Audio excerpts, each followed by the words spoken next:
Tonight, we're going all the way back to a time when gods argued like toddlers, mortals cast suspicious votes, and one goddess gave the world a tree. Not out of kindness, but out of raw, unfiltered spite. That's right, we're talking about the time Athena invented the olive, just to win an argument. Above your head, thunder splits the sky in jagged seams of light. Below your feet, the dusty rock of ancient Athens trembles ever so slightly, as if bracing itself for divine drama. You are standing, no hiding, behind a crooked marble column in a half-built temple, peeking out at two massive figures poised in the center of a wide, barren plateau. One is tall, ocean blue, trident in hand, beard cascading like storm clouds. The other, in a gleaming bronze helmet, eyes you from under a winged brow with something like amusement and menace all at once. You're probably not going to survive this. So before you get comfortable, take a moment to like the video and subscribe, but only if you genuinely enjoy what I do here. Also, I'd love to know, where are you watching from and what time is it right now? Now, dim the lights, maybe turn on a fan for that soft background hum, and let's ease into tonight's journey together. Poseidon is pacing. You can tell he's the kind of god who yells at sea foam. The wind curls with briny bitterness as he drags the point of his trident along the rocky earth, yet kicking up sparks and muttering something about those ungrateful land dwellers. Across from him stands Athena, perfectly still. One hand rests on the pommel of her sword, the other casually holding a scroll, which she's not reading but seems to be using just to flex how smart she is. This is not just any spat. It's the mythic face-off for naming rights over a city that will one day become the center of art, philosophy, and inconvenient parking, Athens. The locals, still calling it Kekropia after their snake-legged king, are watching too. From behind crumbling stone walls and rooftops, they peer out nervously. Their fate is dangling between an angry sea god and a goddess known for her cool logic and occasional grudge holding. Now, in a time when gods still regularly transformed into swans or bulls for romantic reasons, divine contests were pretty normal. But this one, it felt personal. Historians still argue whether the contest for Athens was an early PR stunt by the Olympians or a sincere attempt to divvy up the mortal world. Either way, Zeus has had enough. His voice booms down from a casual perch in the clouds, declaring the rules. Each god must offer a gift to the people. The one whose gift proves more valuable will win the city. You'd think with all their divine creativity, this would be the perfect moment to invent the internet or indoor plumbing. But no, Poseidon steps forward dramatically. He's always been a bit of a theater kid, and slams his trident into the ground. The rock splits, water erupts like a geyser, and a salty spring gushes forth. The crowd gasps. Water in this dry land? Amazing! Revolutionary! And then they taste it. Have you ever accidentally brushed your teeth and then taken a big gulp of ocean water? That's basically the face everyone makes. The spring Poseidon creates is utterly undrinkable. Pure salt water, good for swimming, terrible for literally everything else. It sparkles beautifully in the sunlight, though. Poseidon steps back with a flourish, grinning like he just dropped a hot new single. Athena barely moves, with a small smile, and it's the kind of smile that could either mean I respect you or I'm about to ruin you. She walks to the same rocky patch. She doesn't slam anything. No thunder, no geysers, no loud music. She just taps the ground with her spear. From the cracked soil, something pushes upward. Slow, spindly, awkward. It's not love at first sight. This tree is scraggly, uneven, more stick than flourish. But it grows, right there, twisting upward toward the sun, little greenish-gray leaves shimmering in the breeze. It smells peppery, earthy, like something ancient and persistent. And dangling from one of its young branches, the very first olive, the crowd leans in. Someone brave, probably a grandma, picks it and sniffs it. Another brave soul bites in, immediately regrets it. Because raw olives, if you've never tried one, taste like battery acid and betrayal. But then Athena explains.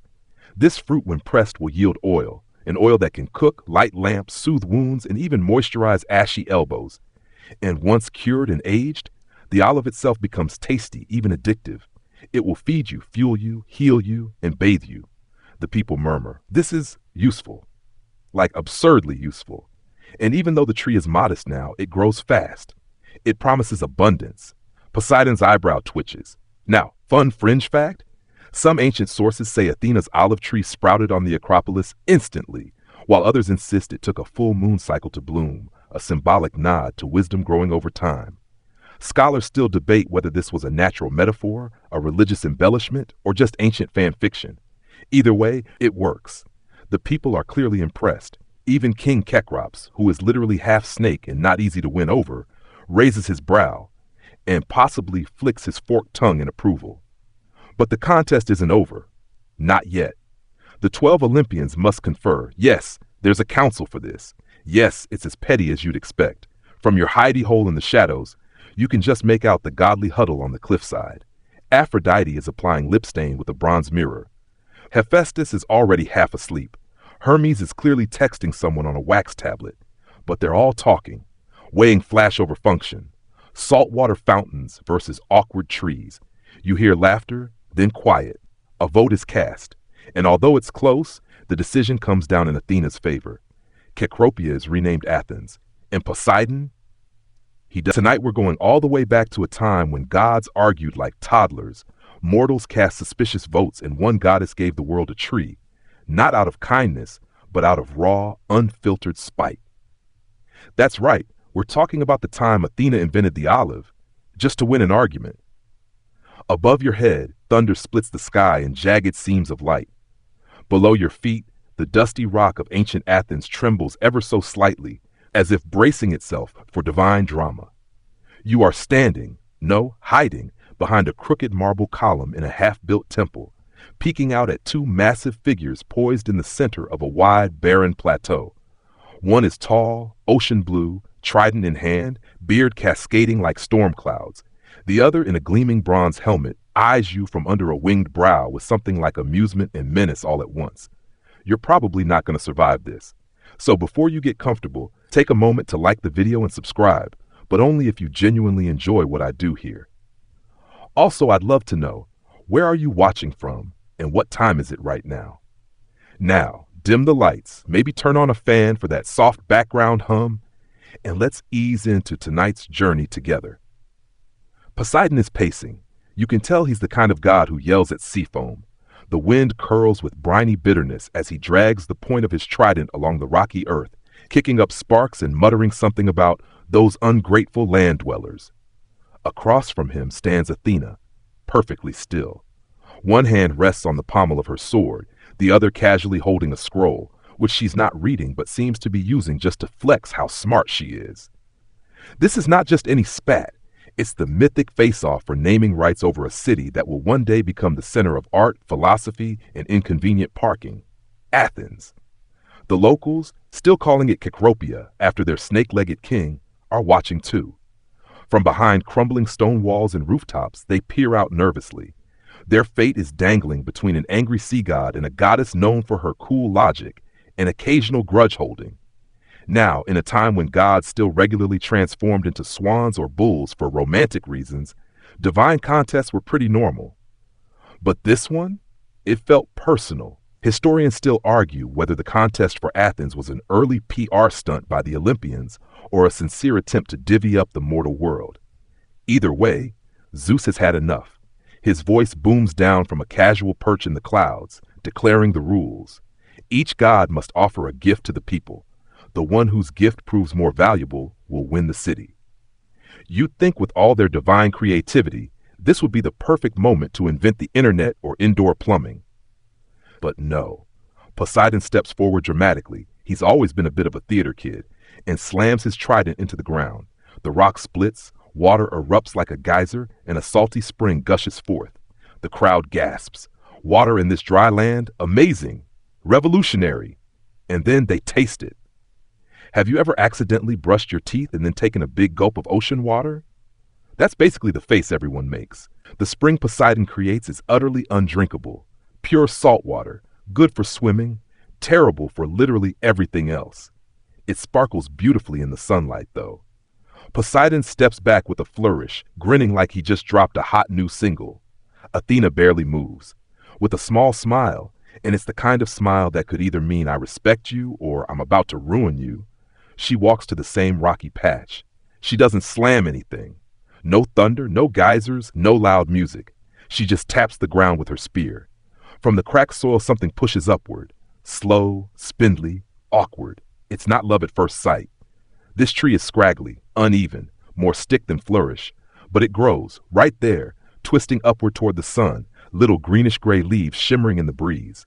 It smells peppery, earthy, like something ancient and persistent. And dangling from one of its young branches, the very first olive. The crowd leans in. Someone brave, probably a grandma, picks it and sniffs it. Another brave soul bites in, immediately regrets it. Because raw olives, if you've never tried one, taste like battery acid and betrayal. But then Athena explains, this fruit, when pressed, will yield oil, an oil that can cook, light lamps, soothe wounds, and even moisturize ashy elbows. And once cured and aged, the olive itself becomes tasty, even addictive. It will feed you, fuel you, heal you, and bathe you. The people murmur. This is useful, like absurdly useful. And even though the tree is modest now, it grows fast. It promises abundance. Poseidon's eyebrow twitches. Now, fun fringe fact, some ancient sources say Athena's olive tree sprouted on the Acropolis instantly, while others insist it took a full moon cycle to bloom, a symbolic nod to wisdom growing over time. Scholars still debate whether this was a natural metaphor, a religious embellishment, or just ancient fan fiction. Either way, it works. The people are clearly impressed. Even King Kekrops, who is literally half snake and not easy to win over, raises his brow and possibly flicks his forked tongue in approval. But the contest isn't over. Not yet. The 12 Olympians must confer. Yes, there's a council for this. Yes, it's as petty as you'd expect. From your hidey hole in the shadows, you can just make out the godly huddle on the cliffside. Aphrodite is applying lip stain with a bronze mirror. Hephaestus is already half asleep. Hermes is clearly texting someone on a wax tablet. But they're all talking, weighing flash over function. Saltwater fountains versus awkward trees. You hear laughter, then quiet. A vote is cast. And although it's close, the decision comes down in Athena's favor. Cecropia is renamed Athens. And Poseidon, he doesn't take it well. After Section 1, awaiting continue. Section 2, Poseidon doesn't scream. That would be too mortal. No, he does something worse. He smolders. The kind of quiet rage that makes dolphins dive for cover and sea foam retreat from the shore. You feel it before you see it. The air thickens, the earth starts to hum, and the salt in the breeze sharpens like knives. He turns slowly, trident clenched so tightly the metal warps ever so slightly at the tips. His eyes, deep as shipwrecks, scan the crowd that moments ago dared to prefer a tree over a god of storms. Over him. You swear the temperature drops. Athena doesn't gloat. Not visibly. She offers a polite nod, the diplomatic equivalent of sucks to suck. But you can tell she's satisfied. The city is hers. The olive, this scrappy little invention, just won her immortal kingdom. It's in this moment you understand something critical. Gods don't compete to be helpful. They compete to win. And when they lose, they make sure everyone knows it. Poseidon stomps back to the coast, but not before dragging the edge of his trident through the earth. Where he walks, the ground fractures, water bursts up in angry jets, and the sky begins to cloud. You back away quickly, stepping over a fissure that wasn't there 5 seconds ago. The other gods are suddenly very interested in distant clouds. Zeus sighs audibly. He's going to hear about this for centuries. Down by the sea, Poseidon lifts his arms and bellows something ancient and oceanic. The waves respond immediately, rising, churning, smashing against the rocky shores of what will soon be Athens. The city's new olive groves are barely seedlings, and already they're getting their first taste of divine spite. And here's your historical fact of the night. Coastal cities in ancient Greece often endured flooding, which some later mythographers interpreted as Poseidon's revenge for Athens choosing Athena. Coincidence? Maybe. But the locals definitely told stories that linked storm surges and seaquakes with a god nursing a cosmic grudge. The city's founders scrambled to protect what they can. Sandbags hadn't been invented yet, so they mostly used pottery shards, woven mats, and very optimistic shouting. You follow a pair of young builders up the Acropolis, where the sacred olive tree still stands, defying the wind with eerie calm. It doesn't bend. It doesn't break. It seems to hum slightly in the storm, as if whispering, "Nice try, Sea Daddy." Now, one odd tidbit you wouldn't expect. There's an ancient legend that Poseidon sent not just waves but also sea monsters to Athens in the aftermath, because he believed if he couldn't have the city, no one should. Some even say a massive kelp-draped creature was seen trying to uproot the olive tree, but was blinded by the oil that dripped from its branches. Okay, maybe that part's a little fishy, but hey, bedtime history thrives on strange details. Down below, the city's mortals face a grim reality. They've picked a goddess who won the argument, but may have lost them Poseidon's favor forever. And you don't want to be a city that ticks off the guy who literally controls tsunamis. Athena, standing on the Acropolis beside her tree, watches the chaos with something like concern. But she doesn't intervene. Not yet. Not directly. She has other ideas. Here's where things get interesting. While Poseidon stomps off to the Aegean to nurse his wounded ego, Athena starts quietly planning how to make her gift truly indispensable. She knows that winning the contest was only the beginning. Now she has to convince generations to stick with her and her weird little fruit.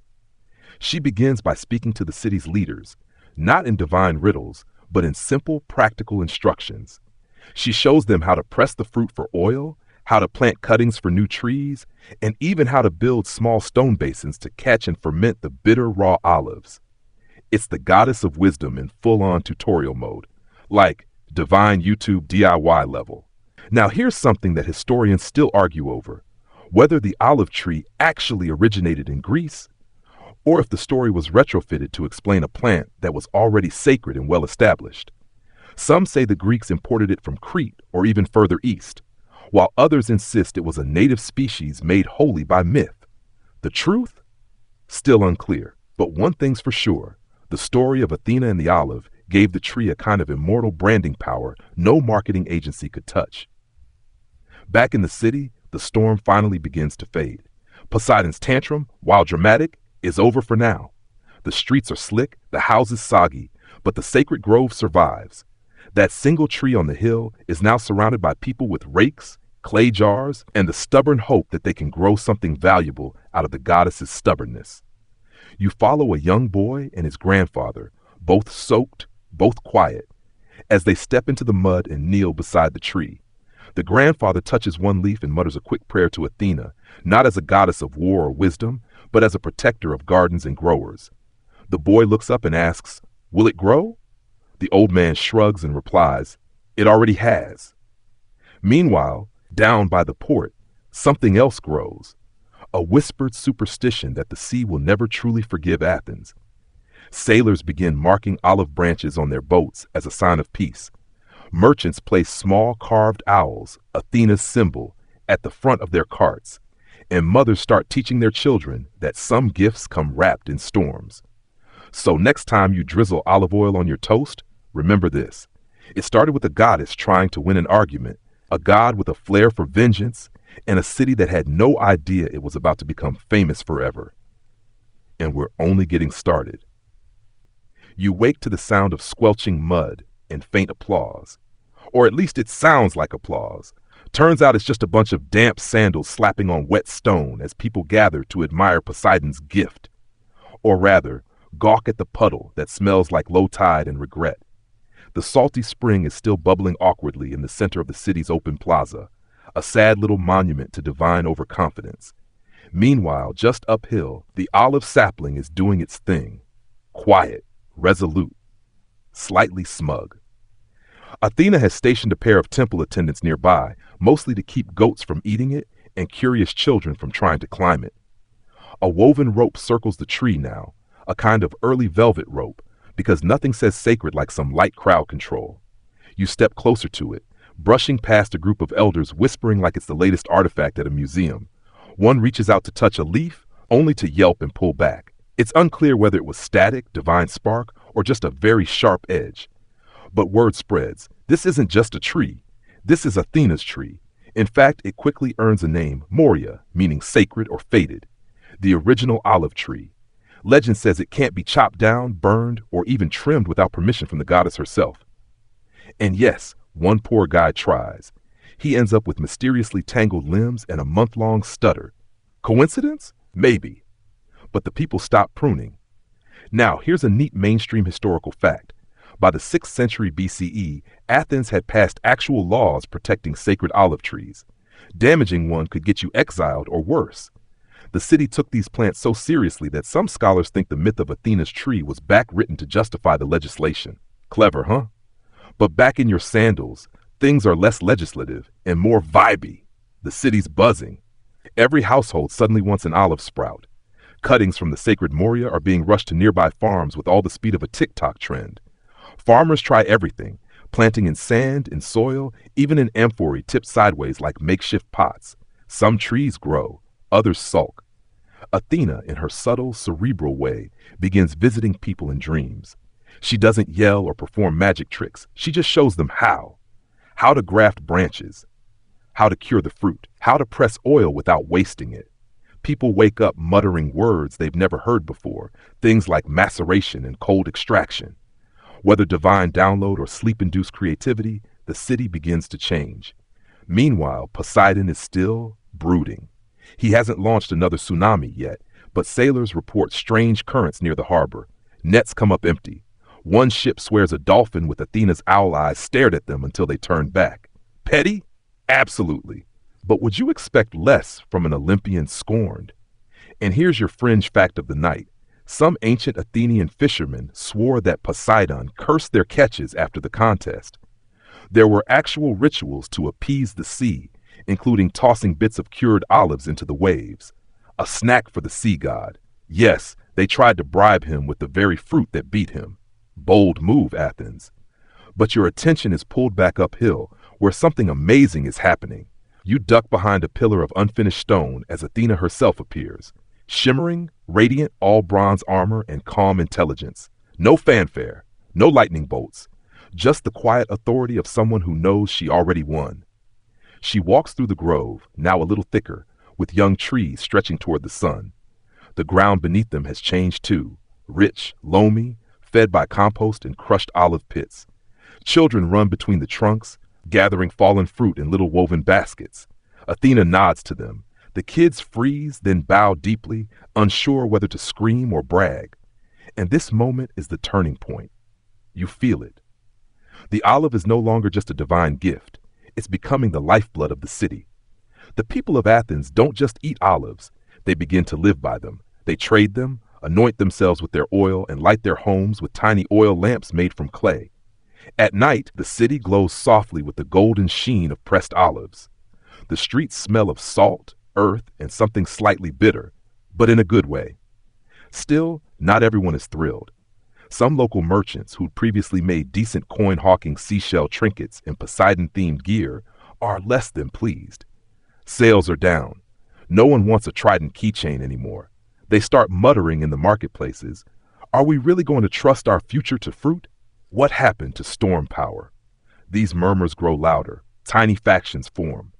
The city feels a small tremor, not of the earth, but of opinion. Because here's the thing. No myth, no matter how divine, goes unchallenged forever. And scholars today still debate whether this early skepticism was mythologized into later political tensions. Did a faction of pro-Poseidon Athenians actually exist?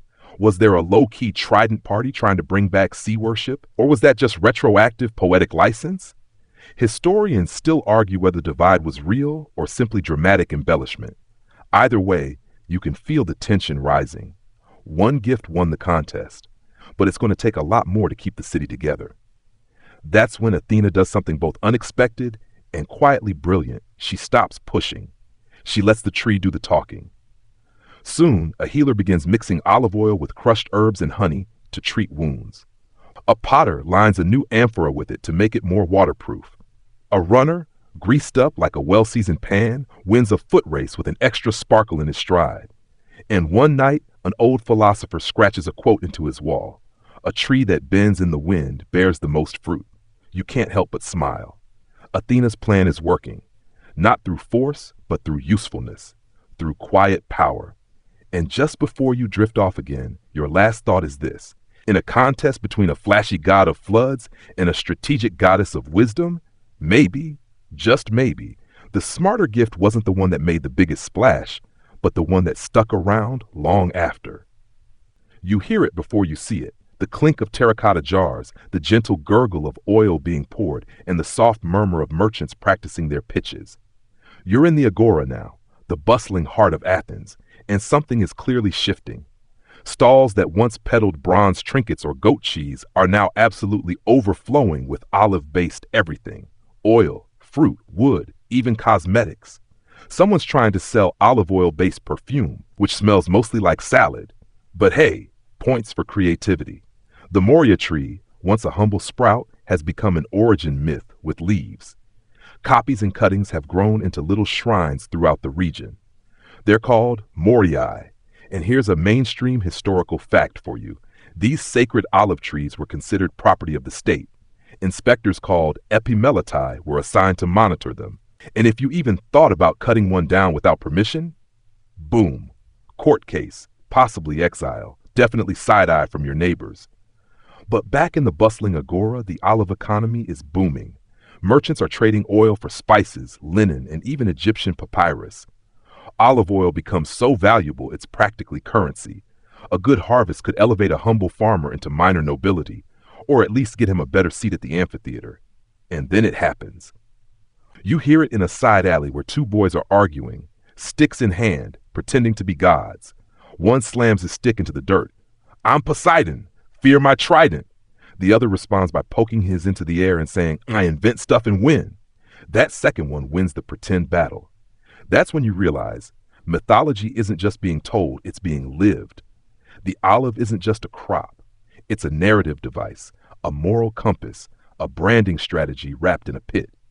Every home with an oil lamp has a tiny flicker of Athena in it. Every anointed warrior, every newborn rubbed down with the golden stuff, living proof that this city has chosen wisdom over waves. Now, here's a fringe tidbit. Some sources claim that in early Athens, athletes would rub themselves in olive oil before scraping it off with a curved blade called a strigil, collecting the oily, sweaty goop and bottling it for sale as a health tonic. That's right, a blend of oil, dust, and human effort sold as a kind of ancient protein shake. Honestly, the wellness industry hasn't changed that much. Meanwhile, in the background, the gods are watching. Poseidon hasn't given up. He's just waiting. The sea has a long memory. Occasionally, a storm rolls in that feels just a little too targeted. A merchant ship returning with amphorae of oil vanishes into a whirlpool so precise, so perfectly circular, that people whisper Poseidon drew it with his finger. But Athena doesn't retaliate. She just doubles down. She sends dreams again, whispered ideas. A better way to store oil. A clever irrigation trick using tilted stone slabs and carved gutters. You watch farmers scratch their heads, wake up, then rush to try the strange new technique before sunrise. This is Athena's strategy in full form. No thunder, no showboating, just relentless utility. And the city responds. Olive oil becomes ritual, before meals, after prayers, on wounds, on tools, on statues. One young sculptor rubs olive oil over a new bust of Athena and claims it comes alive in the moonlight. It doesn't literally move, but the marble shimmers with such eerie grace that people start bowing to it anyway. But as the olive rises, so does resistance. Enter the grumblers. That's not their actual name, of course, but it fits. A loose collective of merchants, artisans, and sea worshippers who quietly suspect this whole olive thing is a bit much. They begin meeting in taverns, drawing little tridents on scraps of pottery, complaining that the city has forgotten its roots. "We're coastal," one shouts over a cup of wine. "We were born of the sea, not of sap." This isn't full rebellion, not yet, but it's something to watch. And here's a scholarly debate for you. Some historians argue that these tensions mirror real political factions in early Athens. The aristocratic landowners who profited from olive exports versus seafaring classes who relied on Poseidon's domain. Others think it's just good old mythological drama used to explain economic shifts. Either way, the cracks are starting to show. You trail a young boy named Linos as he's sent by his mother to fetch oil from the grove's edge. He's never seen the Moria tree up close. When he arrives, the sunlight filters through the leaves like stained glass. The tree is massive now, thick-trunked and twisted, its bark etched with the initials of generations. He pauses, then reaches out and touches one leaf. Nothing happens. No thunderclap, no blinding light, but he feels something, a kind of hush. Like the tree is listening. He returns home differently. walks straighter, pours the oil into the clay lamp with quiet ceremony. It's not magic, not exactly, but it's reverence. And that's what Athena really gave them.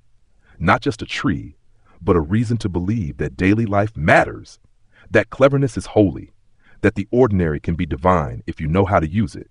And so, even as Poseidon stirs his saltwater plans and the grumblers sharpen their critiques, the olive continues its slow, undeniable work, spreading roots through culture, through economy, through the very bones of the city.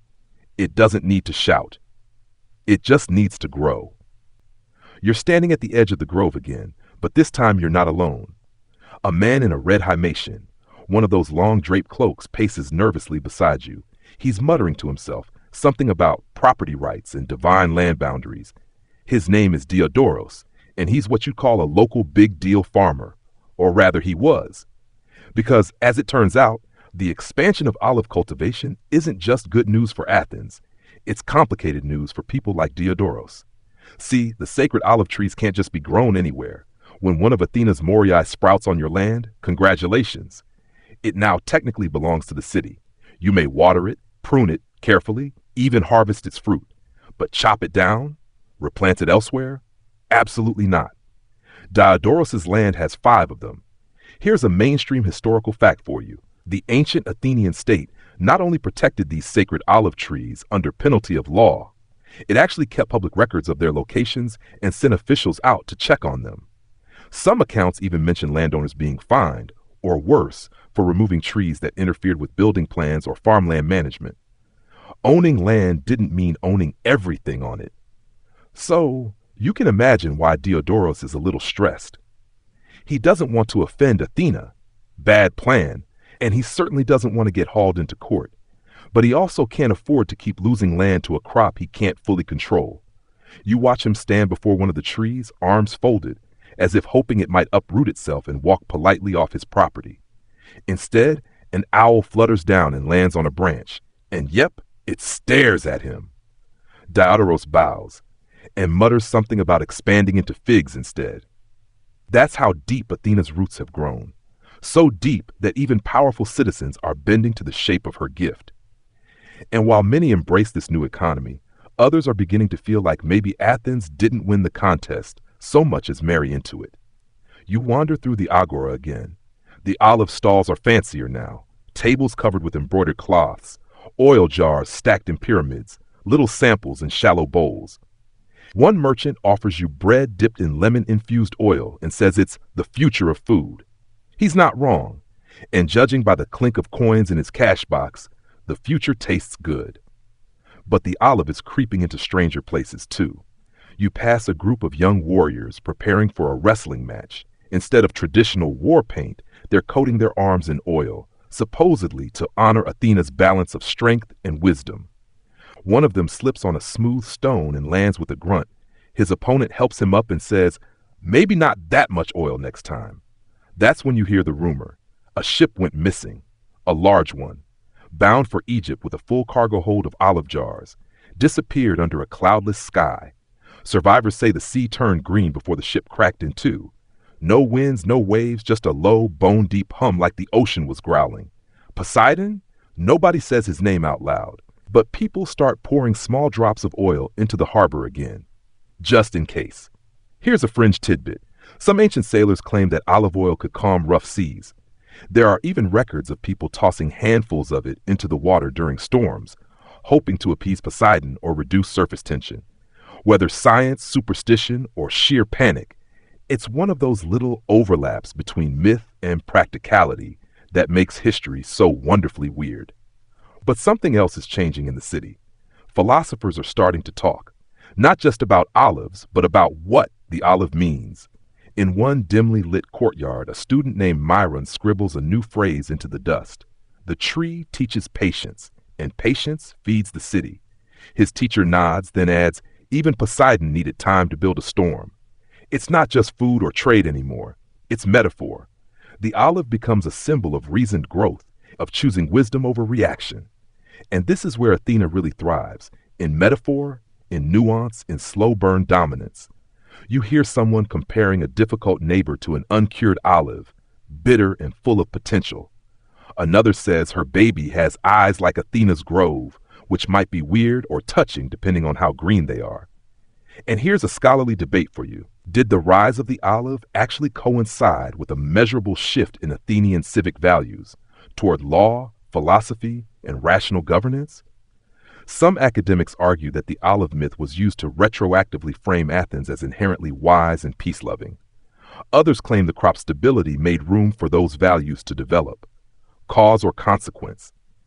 Historians still argue whether the olive sparked the thinking or just sponsored it. But in the background, the grumblers are still, well, grumbling. A small crowd gathers around a speaker at the edge of the marketplace. He wears sea blue robes and speaks with the cadence of someone used to commanding ships. "We forget the sea at our peril," he warns. "We forget Poseidon, and the salt will come for our fields." There's some clapping, not a lot, but enough to make your skin prickle. Because even as the olive triumphs, no story stays settled forever. There's always someone waiting for the balance to tip. But for now, Athens leans into the light. Evening falls, and the city glows with tiny flames fed by olive oil. You walk past homes where shadows flicker against plastered walls. The smell is everywhere, earthy, clean, ancient. In one house, a grandmother teaches her granddaughter how to light the lamp without spilling. 3 drops for the flame, she says, 1 for the goddess. The child repeats it solemnly, as if it were a spell. And in a way, it is. You awaken, or maybe you never slept fully, in the soft pre-dawn hush of Athens, when the air is cool and the sky is the color of crushed olives. This is when the city feels most honest, stripped of theatrics, buzzing in low whispers rather than shouts. And right now, the whispers are about the trials. Not the dramatic courtroom dramas you're imagining, with toga-wearing lawyers yelling, "Objection!"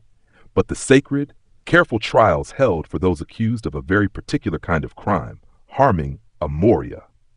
See, remember Diodorus, the olive-plagued farmer with too many sacred trees on his land? Well, word around the agora is that he tried to accidentally damage one.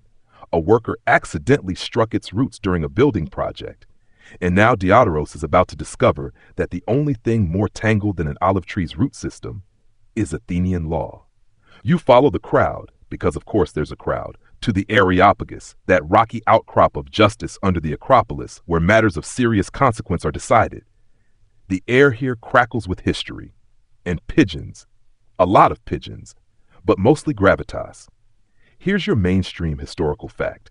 In classical Athens, the Areopagus Council held trials not only for murder, but also for religious offenses, including sacrilege against sacred trees. Charges could be brought by any citizen, and if found guilty, the accused might face fines, exile, or loss of property. Diodorus isn't shackled or crying. He's standing in clean robes, hair oiled, looking like a man rehearsing the phrase, "I meant no disrespect," in 6 emotional registers. The prosecution steps up. They don't mention Poseidon. They don't need to. Their entire case rests on one sacred assumption.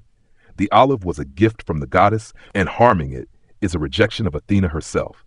That's when the weird part happens. A priest appears, not one of Athena's, but Poseidon's.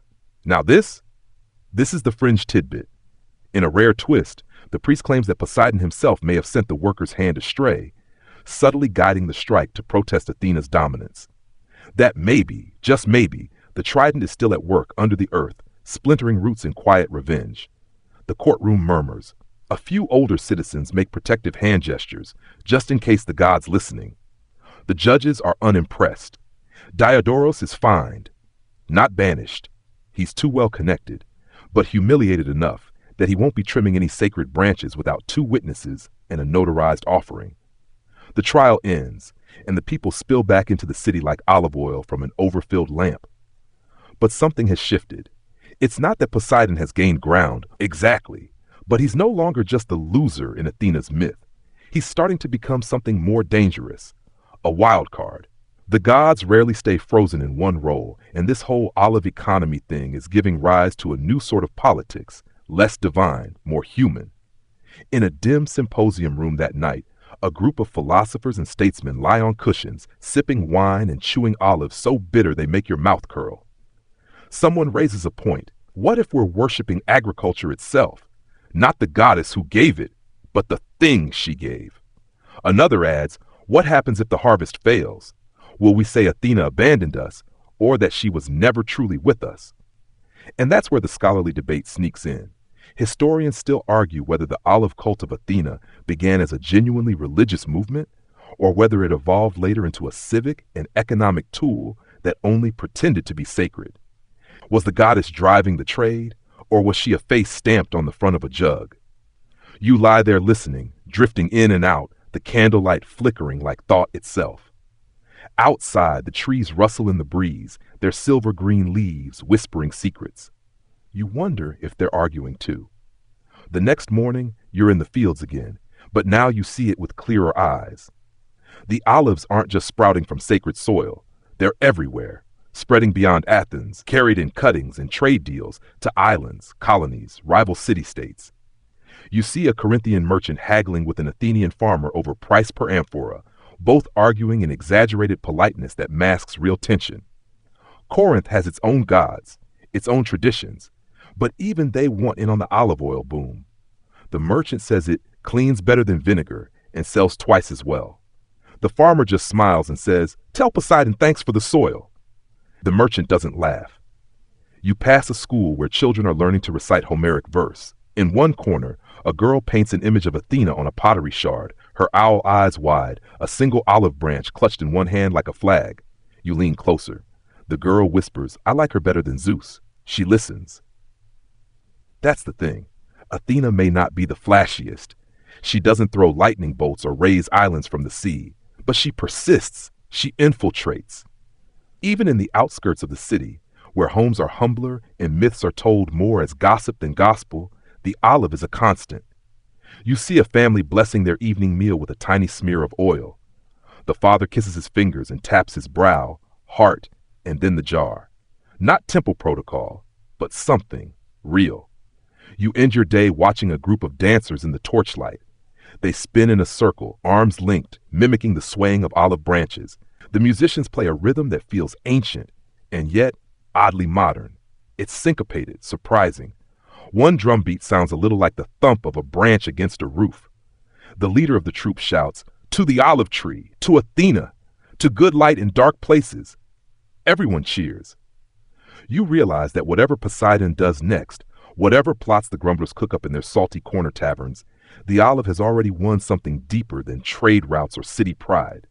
It's won intimacy, and that's the kind of victory that sticks. You sit on a stone ledge just outside the olive press, and the scent is overwhelming. Thick, rich, a mix of grass and sweat and something deeper, almost like sunlight turned into liquid. The wheels grind slowly, squeezing the fruit of Athena's gift into glossy green-gold ribbons. Workers hum under their breath as they scoop pulp and strain oil, their hands stained and slippery. This isn't some picturesque backdrop. It's labor. Brutal, rhythmic, sacred labor. But as you watch the presses turn, something odd clicks into place. Every part of this process is ritualized. The tools are arranged a certain way. The pressing begins at the same hour each day. A small clay figure of Athena watches from a high shelf, smeared with years of oil and prayers. Here's a mainstream historical fact. Olive pressing in ancient Greece was often a semi-religious activity.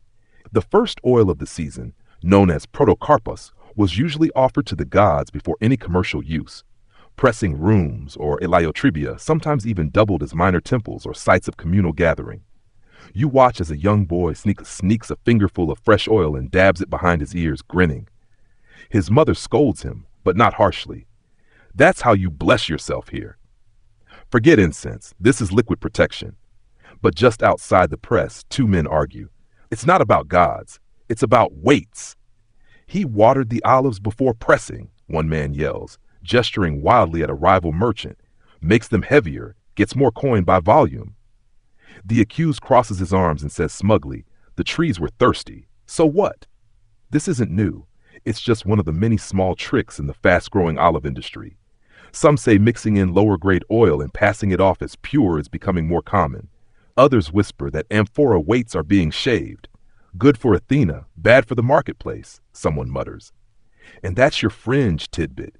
The Athenians had government inspectors called metronomoi, tasked with checking weights and measures, especially as the olive oil trade exploded. Fraud wasn't just an annoyance, It was a threat to civic order. So in a twist of poetic bureaucracy, olive oil became one of the first things regulated by public law. Alongside silver, bread, and funeral fees, you move on and the press fades behind you. Now you're in the docks again. The harbor is alive with shouting, with creaking ropes, with the constant splash of oars. Crates of amphorae are being loaded by hand, stamped with symbols identifying their origins, some with owls, some with palm leaves, some with tridents. Yes, tridents. You raise an eyebrow. So does the clerk taking inventory. These ones are from Agina, the clerk says. They've started exporting now. Their own strain of oil, different flavor, stronger. You dip a finger into a sample. It's darker, earthier. And if you're being honest, pretty good.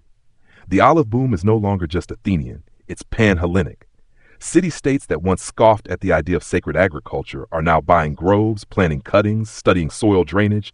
The economy has sprouted branches. But back in Athens, not everyone is thrilled. You hear it first in the potter's quarter.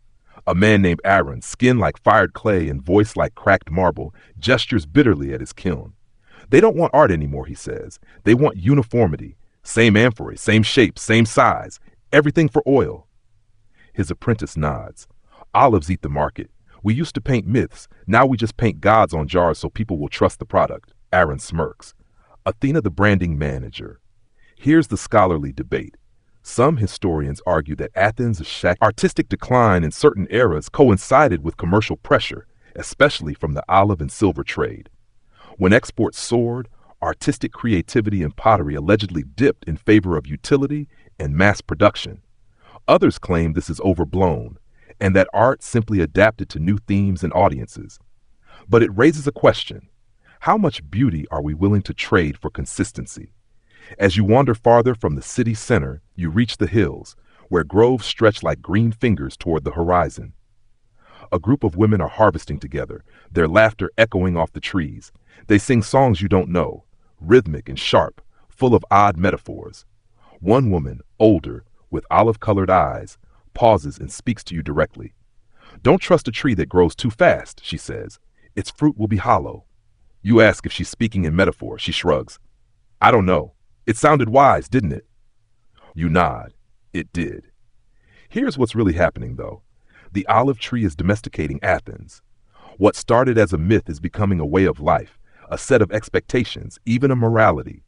There's an olive grove code. Don't harvest too early. Don't curse near the roots. Don't walk between twin trunks without touching them both. Are these religious rules? Social contracts? You're not sure anymore. And in that uncertainty lies the most fascinating thing. Because the olive has grown from symbol to infrastructure to ideology. At a symposium later that week, you hear a sharp-witted young thinker, Thales maybe, or one of his imitators, declare this: we believe in olive oil more than democracy. We see it. We taste it. The assembly is just words, but oil works. Everyone laughs, but it's a little nervous. And that's when someone else at the table says something you won't forget. If the gods vanished tomorrow, we'd still plant trees. It's meant to be provocative, but it's also true. Athena may have offered the gift out of spite, but the people took it with faith, not in her, but in the pattern she set in motion. You end the evening back on your ledge near the press. The machinery is quiet now. The boy from earlier is asleep, his oily forehead glowing in the moonlight. Somewhere in the distance, an owl calls once, twice, and you realize something. This isn't just Athena's city anymore. It's the olives. You wake to the sound of hollow wooden clacks, workers fitting lids on amphorae at sunrise, sealing each one with wax and a little silent prayer. The smell of old oil, clay dust, and the first baked bread of the day mixes into something so warm and nostalgic it could be a candle sold at a modern farmer's market. The entire agora seems to pulse with a rhythm now set by olives. You walk its flagstones and notice it clearly. Market stalls offering oil in jugs big and small, wrapped in reeds for transport. Vendors call out their harvest year like vintners do today with wine. Try my early press, fewer tannins, one boasts, as if that means anything to anyone without a palate blessed by Dionysus himself. What's fascinating is how fast this has all become normal. And here comes your mainstream historical fact. By the 5th century BCE, Athens was exporting olive oil not just regionally but across the Mediterranean. Amphorae stamped with Athenian symbols had been found in Italy, Egypt, and even the Black Sea. It wasn't just trade, it was soft power. Athens wasn't just selling oil, it was exporting a story of a city so blessed its very soil wept gold. You lean against a pillar and watch a young politician in training, still peach-faced but already wearing the verbal armor of ambition, practicing a speech. It's meant for the assembly, and it goes like this. We owe our strength to Athena and our surplus to her tree. Any threat to the olive is a threat to the state. Strong opening. Gets a few nods, but then he says, and therefore, we must consider limiting the planting of non-sacred crops on state land, unless tied to the olive. That gets fewer nods. One older man mutters, so now barley is illegal? The boy blushes, backpedals. But the idea is already out there, and this is your quirky tidbit. Some reforms did propose land use prioritization for olive cultivation during Athens' imperial phase. While not outright banning other crops, the policies pressured farmers through tax breaks and storage quotas. Olives were preferred because of their long-term yield and trade value. That's the trick of Athena's gift. It's patient. A tree takes years to mature, and once it does, it can live for centuries. So when you plant an olive tree, you're not thinking about tomorrow. You're claiming a future. And Athens, it's starting to think in centuries. Which brings you to an odd little house just north of the Acropolis, where a man named Timon lives. He's an amateur philosopher, or maybe just a neighborhood grumbler. Either way, people come to him for advice, especially on ethics. You find him staring at a potted sapling on his windowsill. It's not that I don't believe in Athena, he says. I just don't think the gods care what I plant. You ask him why he grows olives then. Because it's what my neighbors grow. Because the market pays more for them. Because they're tough, and so am I. You nod, sensing that this isn't about trees at all. It's about belief. How it slides from holy reverence to habit to quiet resentment without anyone quite noticing. And this is where the scholarly debate enters. Historians still argue whether the olive cult's persistence in Athens was due to spiritual devotion or social inertia. Did people revere Athena's trees because they believed she protected them? Or because not doing so invited suspicion, loss of land, or poor standing in local assemblies? It's like when everyone claps at the end of a play, even if they didn't love it. You don't want to be the only one not clapping. Still, something is shifting beneath the city's roots. That afternoon, you follow a caravan of donkeys along the dusty road to Eleusis, where a major olive grove has begun supplying oil for both temple offerings and foreign trade. The air here is sharper, the soil a different shade of brown. Farmers argue over irrigation ditches, while priests argue about which grove should get blessed next. It's a sacred mess. At the temple gates, you spot something strange. 2 offerings placed side by side. One is a jar of oil, labeled and tied with a sprig of laurel. The other is a small vial of seawater, sealed with black wax and stamped with a trident. Poseidon's making a comeback. You ask a nearby priest about it. He shrugs. Some families hedge their bets. That night, in a quiet courtyard behind a carpenter's shop, a shadowy gathering discusses the future of Athens. Not as a republic, not as a spiritual city, but as a brand. We sell Athena, one man says, her oil, her wisdom, her symbols. She is the face on our currency. She is the currency. The others nod grimly. Someone adds, and what happens when people stop believing in the face? No one answers. Instead, someone pours a little oil into a dish, sets it alight, and watches it flicker. You drift back through the sleeping city, the streets warm from the day's sun, olive trees stretching their branches up like silent supplicants. You hear no prayers now, just the rustle of leaves and the occasional clink of amphorae being moved by moonlight. Smugglers or just overworked merchants? And as you climb a hill for a better view, you look out across the city, the glowing hearth, the scattered groves, the Acropolis still lit faintly in the dark like a goddess watching from stone. You feel something old and vast tugging at your thoughts. This is no longer just Athena's legacy. It's the legacy of everyone who planted, harvested, bottled, bargained, blessed, cursed, and consumed the olive. You lie back on the dry grass. Above you, the stars wink like oil droplets scattered across a cosmic amphiphora. You wake before dawn to the scent of smoke and sizzling bread, someone's breakfast crackling on a clay skillet nearby. The city hums in low tones, still wrapped in morning haze, but something feels different. Like a quiet tension clings to the olive trees around the city. And then you hear the shouting. You follow it down a narrow alley to the agora, where a crowd has gathered around a magistrate in a purple-trimmed chiton, his voice crisp and brittle like dry parchment. He's holding up a scroll, reading from it with theatrical weight. You can barely make out the words over the murmurs. By decree of the assembly, let it be known, the cutting down of a sacred olive tree, be it by accident or intent, shall be punishable by exile. The crowd gasps. A few people nod solemnly. One man laughs nervously and says, "What if the tree falls on me?" A woman elbows him sharply. "Then you die blessed!" This decree isn't new, exactly. It's a revival of an older law, one that's been reinforced and tightened. And here's your mainstream historical fact. In classical Athens, the olive trees deemed sacred to Athena, especially those believed to descend from her original tree on the Acropolis, were protected by law. The penalty for cutting them down was severe, ranging from heavy fines to outright exile. Inspectors were appointed to count and monitor these trees, called moriai, ensuring they were not tampered with. But today's update feels more intense, less about preservation, more about control. You turn to an elderly merchant whose stall smells like vinegar and dried figs. He mutters, "It's not about the trees, it's about the power to decide what's sacred." And this is your quirky tidbit. During olive inspections, officials sometimes performed elaborate rituals involving wine, chants, and tiny figurines placed in the soil around the tree's base to encourage honesty. Some believed that Athena's owl would visit trees under threat and screech in warning, a myth so entrenched that landowners claimed to hear it before their trees sickened. You leave the agora with a strange knot in your stomach. Athena's olive isn't just growing anymore, it's watching.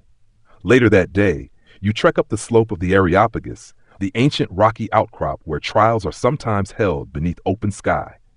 A young man, barely of age, is being questioned in front of a dozen peers. The crime? He tried to graft a foreign olive variety onto one of the city's sacred trees to increase yield. Technically clever, politically suicidal. His defense, Athena gave us the first tree to improve the land. That's what I was trying to do. There's a long silence before a gray-bearded judge responds, "You confuse innovation with arrogance." The boy is sentenced to 2 years exile.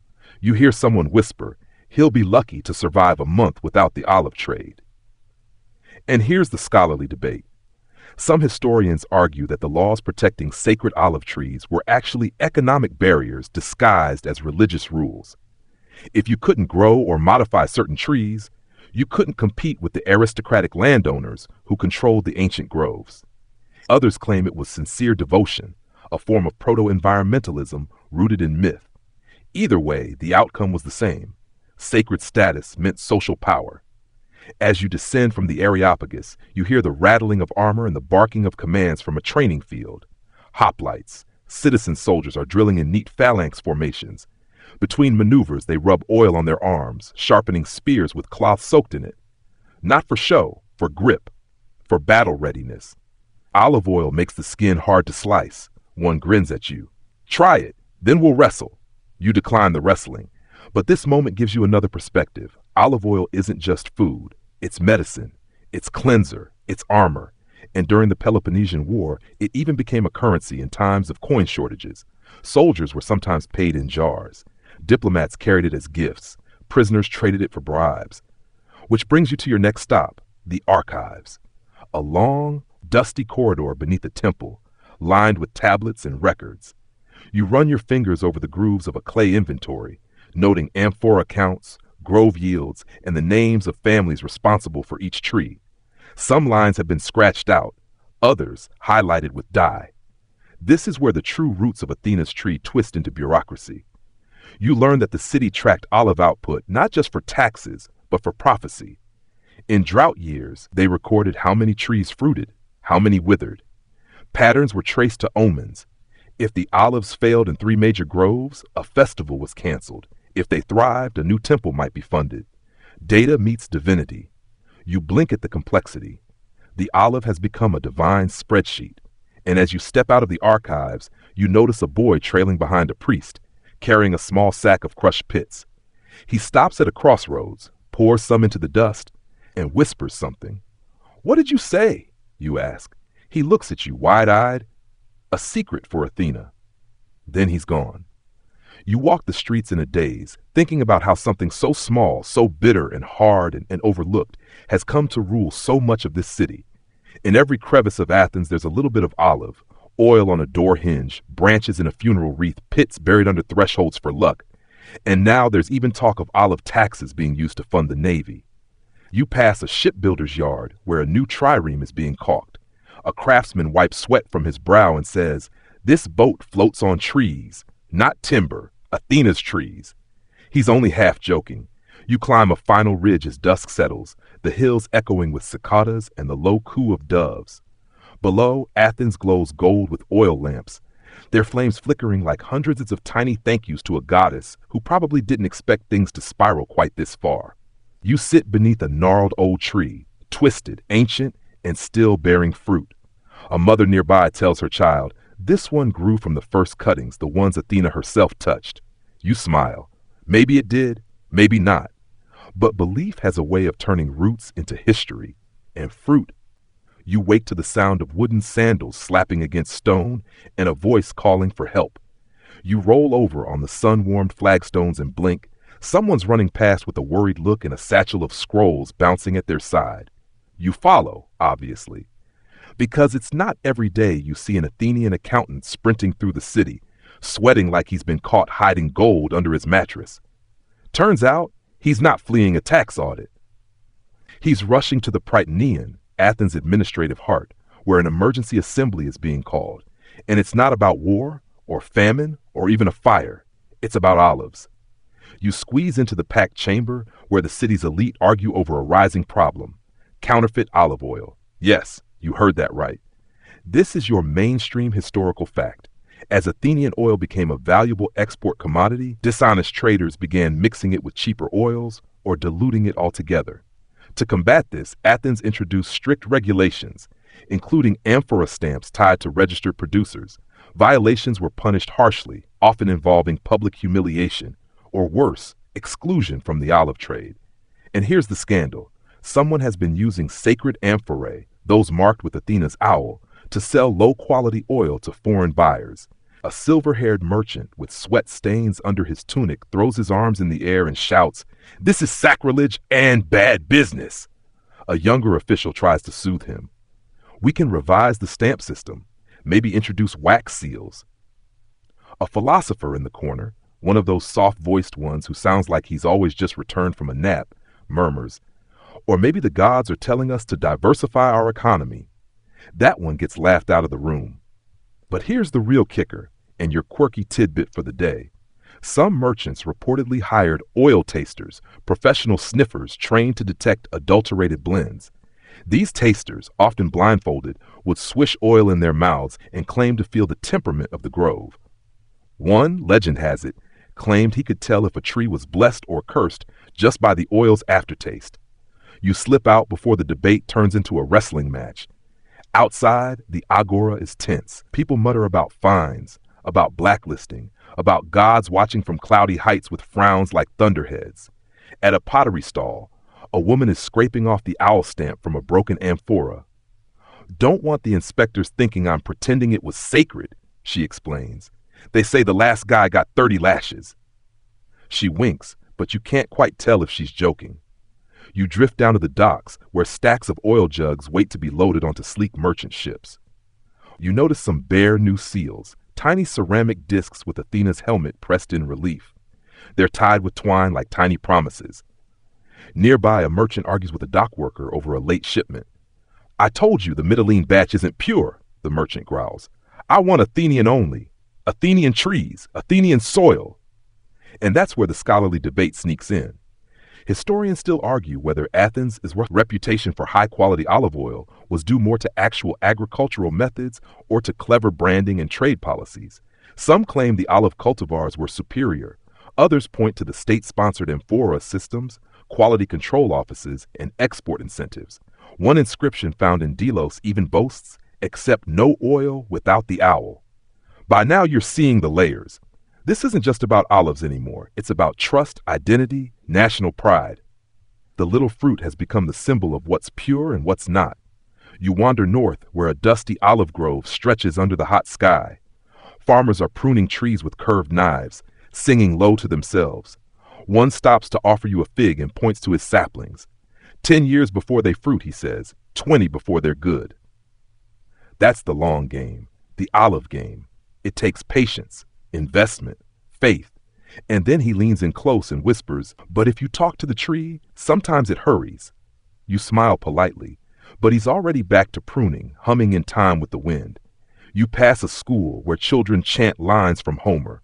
One girl raises her hand and asks why Athena loved the olive so much. The teacher shrugs. Maybe because it fed the people, maybe because it made the city rich, or maybe because it was just beautiful. All of those answers feel true, or maybe they're just all the same. That evening, you slip into a private symposium, one of those candlelit affairs where the wine flows and nobody speaks plainly until the third cup. The host lifts a clay goblet and says, "Olive oil gave us light, food, health, and trade. What more could a goddess give?"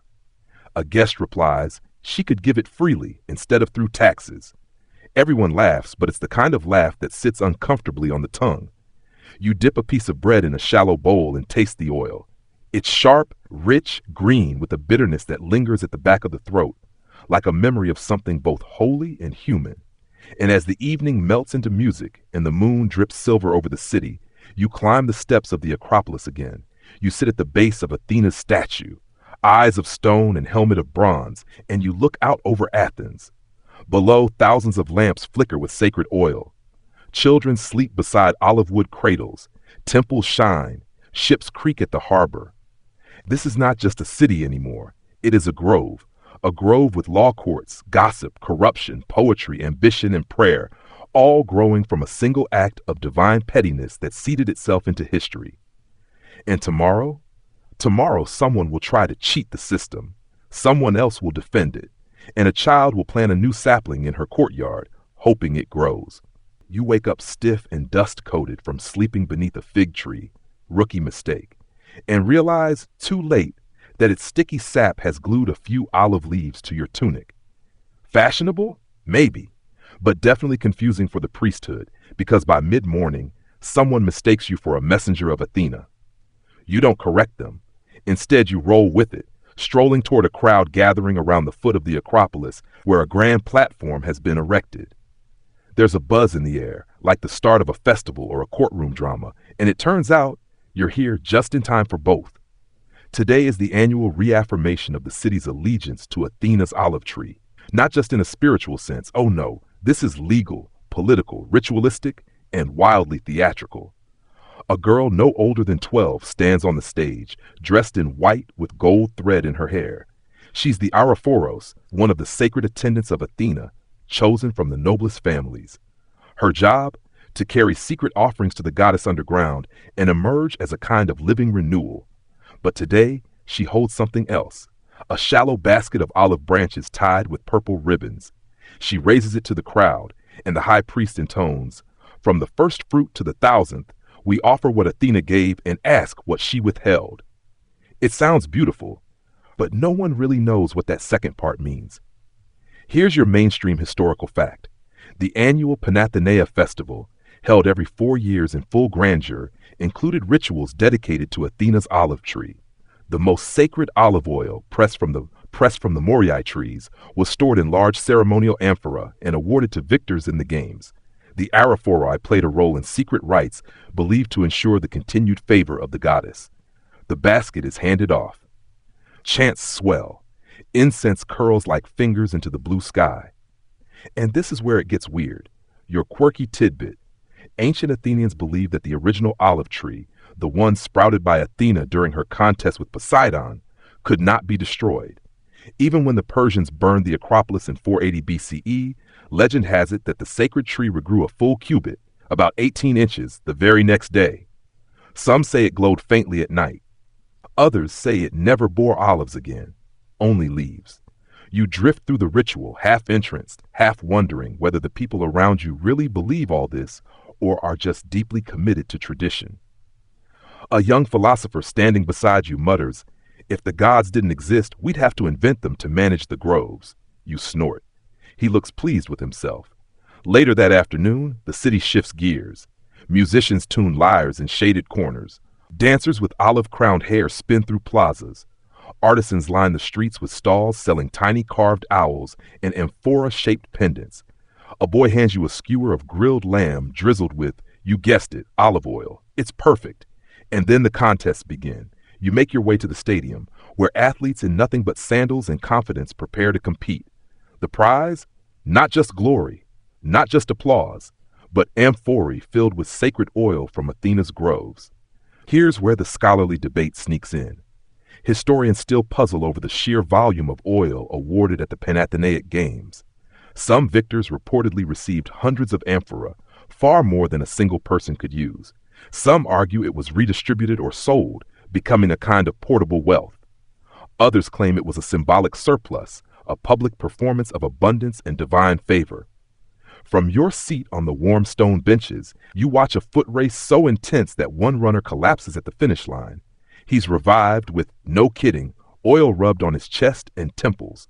You start to notice a pattern. The oil isn't just a prize. It's a medicine, a blessing, a proof of victory. The MC even says, the goddess smiles upon strong limbs and slick skin, but okay. Nearby sculptors shape clay into votive offerings, small figures holding olives or amphorae, meant to be left at shrines in thanks or hope. One artist is making a strange piece, a tree, but with human eyes embedded in its trunk. For the grove spirits, she says, they watch, they remember. You make a mental note not to offend any trees. Evening falls and the city shimmers under torchlight. You wander to a hilltop where musicians pluck out quiet melodies. A group of old women sit together, weaving olive branches into a massive garland. One looks up and says, "When I was a girl, we hung these from every doorway. The smell alone would keep illness away." Another adds, "And spirits, don't forget spirits." It's not entirely clear whether she means the spooky kind or the divine ones, but you nod solemnly either way. As the garland grows, a younger woman asks the oldest among them, "Do you really believe Athena's tree was born from spite?" The elder smiles. Spite and wisdom often hold hands. She ties off a final loop and pats the branch as if it were a shoulder. You sit in silence for a while, watching the stars emerge, each one twinkling like a tiny lamp fed by ancient oil. Someone starts humming a song about Athena's contest with Poseidon, a cheeky version, where the goddess stomps her foot and demands, "How dare you offer water in a land with so much salt already?" A child giggles. You laugh too, because deep down it's kind of wild that this one myth, this moment of divine competition and ego, has grown into rituals, laws, industries, worship, and, tonight, it's still growing. Athena's gift, given once in pride or spite, depending on who's telling it, is now rooted so deep in Athenian life that it pulses through every festival, every transaction, every plate of food. You close your eyes as the music rises, the smoke of torches curling into constellations, and you can almost hear it, the rustle of olive leaves on a wind that smells like soil, salt, and something older, something sacred. You wake before dawn this time, because the city does too. Athens is stretching its limbs in the half-light, soft and golden, and you can hear carts rolling toward the agora and the early thud of baskets being dropped onto market stalls. But you're not heading to market today. You're heading out of the city. Past the Dippolon gate, along the dusty sacred way, you join a trickle of travelers walking with purpose. Farmers, traders, priests, even one woman carrying a baby swaddled in olive-dyed cloth. They're all headed to a grove that sits just outside the official borders of Athens. And not just any grove. This one is a Moriai site, sacred trees, property of the goddess, and technically part of the state itself. You remember this from the earlier gossip. The Moriai trees are not private, they are divine. You don't own one, you tend it, like a caretaker on behalf of Athena. As you walk, a sunburned man beside you mutters, "Saw a kid pee on one last week. If the inspectors find out." He trails off and makes the kind of throat-clearing noise that means either punishment or divine lightning. You nod solemnly. Here's your mainstream historical fact. In classical Athens, Moriai trees were registered and numbered by the state. Inspectors known as the epimeletai regularly checked their condition.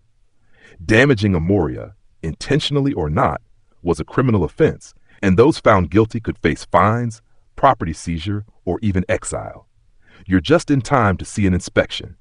At the edge of the grove, 3 officials in crisp white chitons hold wax tablets and styluses.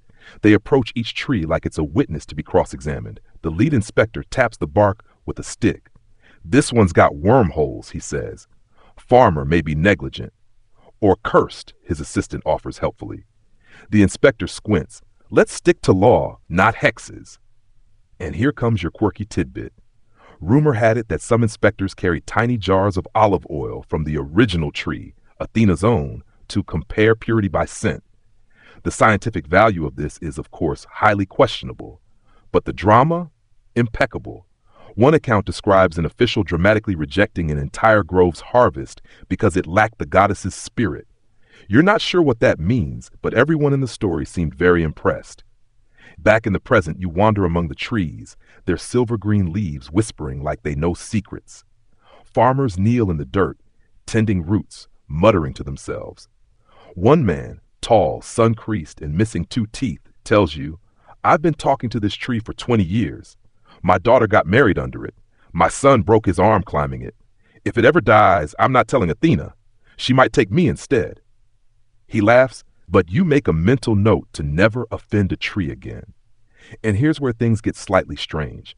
A group of teenagers are gathered near a twisted old trunk, clearly older than any house you've seen in the city. They're telling ghost stories. One claims the tree cries at night. Another swears he saw a face in the bark. You lean in. The bark does look a bit like a scowling forehead. But more fascinating is the scroll one girl is holding. It's filled with drawings, sketches of roots, knots, and the way branches split in 3s instead of 2s. She explains she's part of a new school of thinkers. Tree philosophers, she grins. We're trying to map out patterns between how groves grow and how democracies function. You blink. She continues. Think about it. One root can support many branches, but if it rots, the whole system fails, and branches that grow too far from the others break in storms. Sounds like government, doesn't it? You nod, half impressed, half wondering if the olives here are mildly hallucinogenic.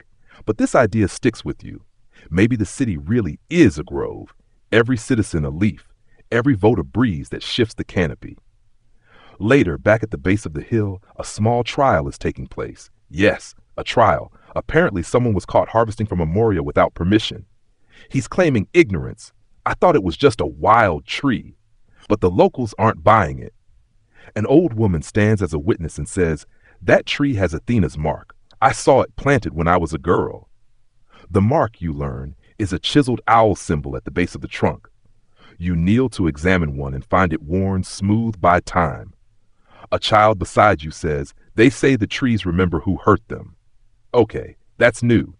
The accused man is fine, not heavily, but enough that he mutters under his breath about moving to Corinth. You follow the inspector afterward, curious. He tells you the job is half politics, half priesthood, and entirely thankless. "I once fined a man for over-pruning. He cursed my family for 3 generations. My wife still won't cook with olives from that district." You laugh. He does not. Before sunset, a small ceremony is held to bless the healthiest tree in the grove. It involves pouring oil back onto its roots, a thank you gift to Athena, and a symbolic cycle of giving. From the fruit to the flame, from the flame to the soil, the priest chants.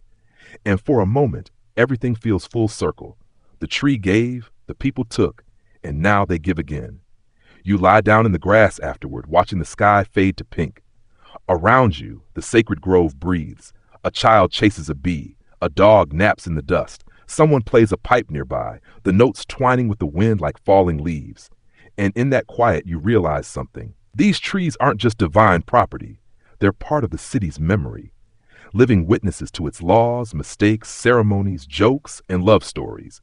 Maybe that's what makes them sacred. Not just that Athena planted one, but that every Athenian after her kept planting more. You wake to the smell of fresh bread and roasting fish drifting from the harbor, the salty breeze tangled with the faintest trace of olive oil burning in the lamps. Today, you decide to explore the bustling port of Piraeus, where Athens' olive oil exports truly come alive. The docks are a hive of activity. Sailors haul amphorae stacked like tiny clay towers, each stamped with Athena's owl. You can hear shouted orders in rapid Greek and the rhythmic creak of ropes straining against wooden masts. The scent of salt and brine mixes with the sharp green notes of olive oil seeping from cracked jars. Your curiosity pulls you toward a group of merchants gathered under a canvas awning. They argue over prices, quality, and the fickle winds that will decide when ships can sail. One port official, a stout man with a sun-scorched beard, explains to a visiting trader that Athens is the olive oil capital of the ancient world, shipping vast quantities across the Mediterranean. The grain may feed our people, but the oil fuels our economy, he boasts. That's your mainstream historical fact. By the 5th century BCE, Athens was a major exporter of olive oil, which was traded throughout the Mediterranean, from Egypt to Italy to the Black Sea. Olive oil was highly prized, not just as food, but as fuel for lamps, medicine, and even as a base for perfumes and cosmetics. Nearby, a young woman brushes past you, carrying a basket of olives still attached to leafy branches. She tells you in a hushed tone that some olive groves are so old, their roots intertwine with legends. There's talk of groves where the trees themselves seem to whisper to those who listen closely, passing down stories from generation to generation. This leads to your quirky tidbit. Sailors in ancient Greece often believed that olive trees could carry messages. Branches sent as gifts were thought to bring news or blessings across the seas. There's even a strange belief among some mariners that the spirit of Athena would protect cargoes sealed with olive oil, ensuring safe passage. You wander past a small workshop where artisans craft olive oil lamps, delicate clay vessels designed to burn cleanly and brightly through the long Mediterranean nights.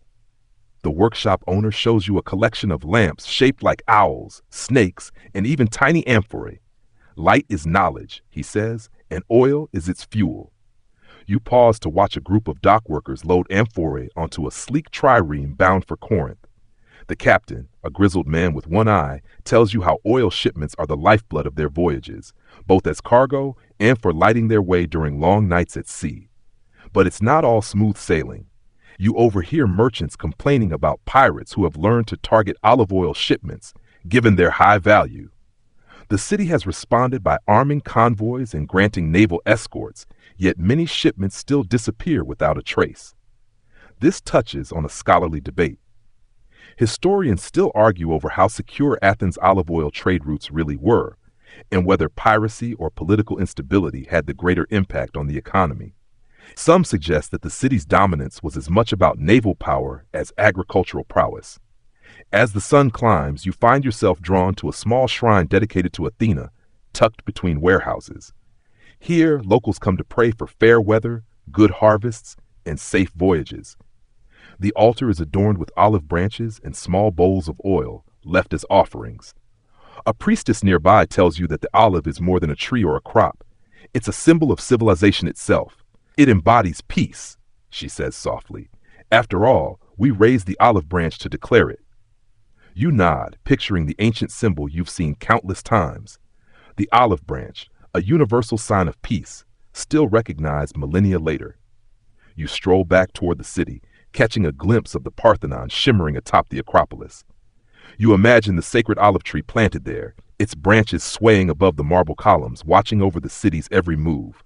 By evening, you're invited to a tavern where olive oil is poured over freshly grilled fish and bread is dipped into thick, peppery oil that coats your tongue with richness. The locals toast Athena, to olives and to the city's unyielding spirit. You listen to tales of heroic athletes who rubbed olive oil into their skin before contests, hoping for divine favor and strength. Some swear by its healing properties, while others simply enjoy its flavor as a gift from the gods. As night falls, you step outside and look up at the stars, the same sky that once witnessed Athena's gift, and now watches over a city forever intertwined with the humble olive. You awake to a chorus of roosters and the distant clang of bronze shields, a reminder that Athens is a city on edge. The olive tree's gift hasn't just made the city rich and peaceful, it's also deeply tangled with its military might. You make your way to the armory near the agora, where soldiers are sharpening their spears and oiling their leather armor. One veteran, his beard peppered with gray, explains that olive oil isn't just for cooking or rituals, it's also crucial for warfare.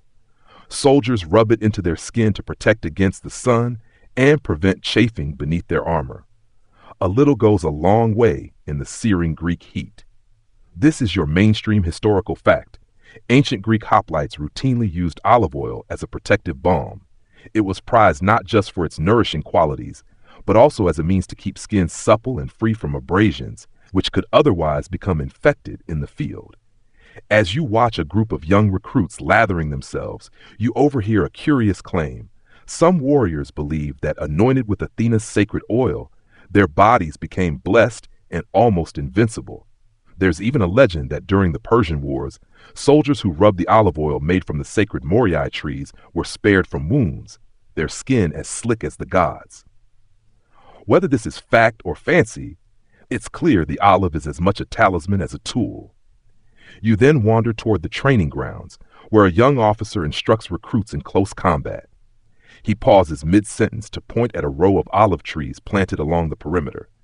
"These aren't just for shade," he says with a smirk. "They remind us what Athena gave us, wisdom and strength. The olive is a symbol of resilience." You can't help but think of that, resilience, as you watch the young soldiers stumble through drills, some tripping over their own sandals, others grinning despite the sweat dripping down their faces. Nearby, a group of children play a rough game involving sticks and shields fashioned from olive wood. You stop to ask an elder what makes olive wood special. She smiles. "It's strong, light, and flexible, perfect for training weapons. Plus, it smells good, helps keep the bad spirits away." Your quirky tidbit. Olive wood was highly prized in ancient Greece, not only for its practical uses, but also for its symbolic properties. Some myths say that spears made from olive wood carried a fraction of Athena's divine power. Yet the wood's natural oils also made it resistant to rot and insect damage, a handy bonus when you're relying on a spear to keep you alive. As the afternoon sun climbs higher, you head to a small shrine dedicated to Ares, oddly enough, where a bronze helmet sits atop a pedestal surrounded by olive branches. The juxtaposition of war and peace, destruction and growth is jarring but somehow fitting. A priest nearby explains, "Athena and Ares represent two sides of the same coin. Athena's olive is the prize of wisdom and peace, but it was born from a contest of power. War and peace dance together." Historians still debate whether Athena was primarily a goddess of war strategy or a guardian of civilization and peace. Some suggest she embodies both, reflecting the complex nature of Athens itself. Later, you sit by a fountain where soldiers wash away the grime of the day. One grizzled veteran offers you a small vial of olive oil infused with herbs, saying it's his secret remedy for aches and pains. You try it. It's pungent, earthy, and surprisingly soothing. It smells like the grove you visited, like the sun and soil wrapped in liquid gold. That evening, you attend a gathering of veterans who share stories of battle, laughter, and loss. They raise their cups, filled with wine sweetened with olive honey, and toast to Athena's gift that protects their city. You realize that the olive is more than just food or medicine or a symbol. It's a constant companion, a quiet guardian, and sometimes the difference between life and death. As the stars twinkle overhead, you think about the city you've walked through today, the warriors, the trees, the legends woven into every leaf and branch. And you understand why the olive tree, born of spite and pride, became the heart of Athens' resilience and identity. The morning greets you with the scent of jasmine and the faint hum of merchants setting up shop. Today, you decide to venture beyond Athens, following a dusty road lined with olive groves that seem to stretch endlessly toward the horizon. You're headed to one of the rural villages famed for their ancient olive presses, places where tradition and toil turn green fruit into golden liquid treasure. As you arrive, the air is thick with the sharp, peppery aroma of crushed olives. The sound of wooden beams creaking under heavy stone wheels echoes across the courtyard. Farmers, their hands darkened by years of harvest, guide donkeys pulling massive presses that slowly squeeze the oil from the pulp. You stop to watch an elderly man demonstrate the process. He cracks a handful of olives, showing you the tiny pits inside, then loads them into the press. Slowly, the press turns, dripping fresh oil into a clay basin below.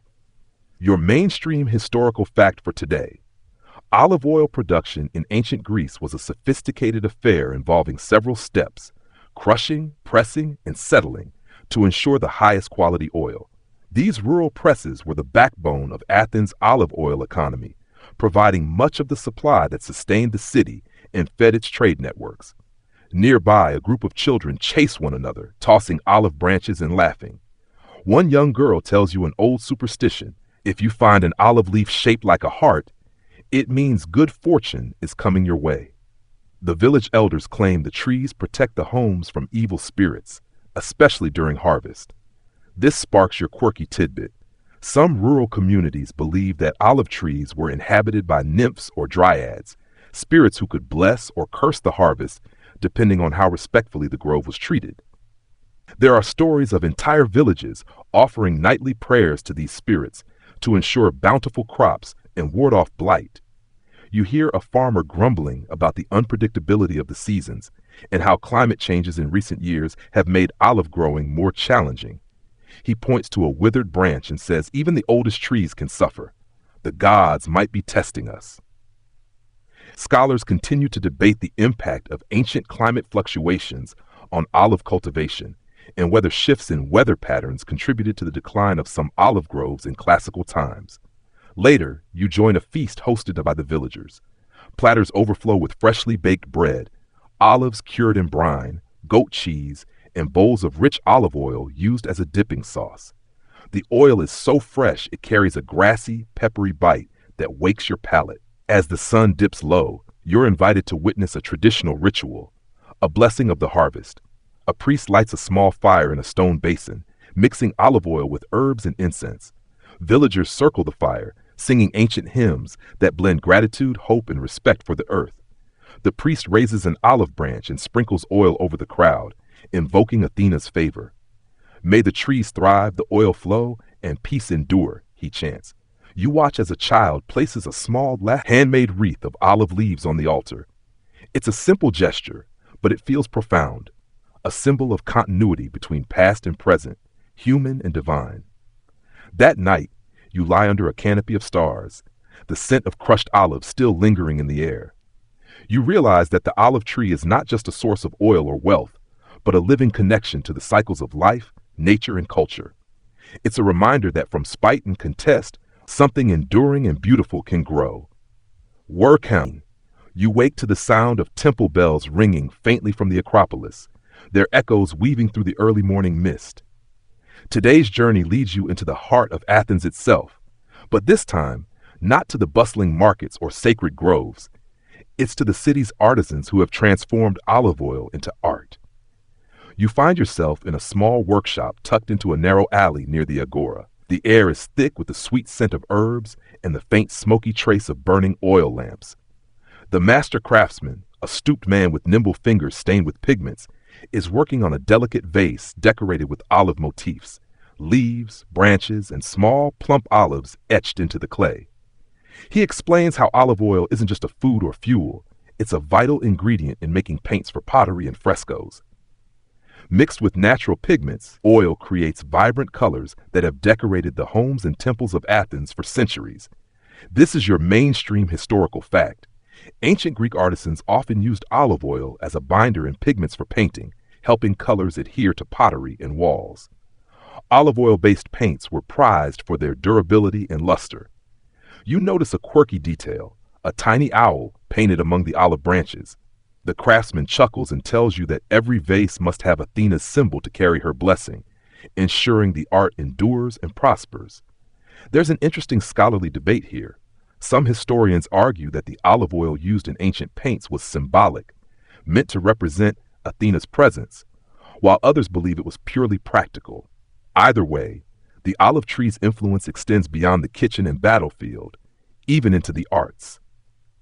As you wander further, you stumble upon a perfumer's stall. The air is fragrant with a mix of floral and woody scents.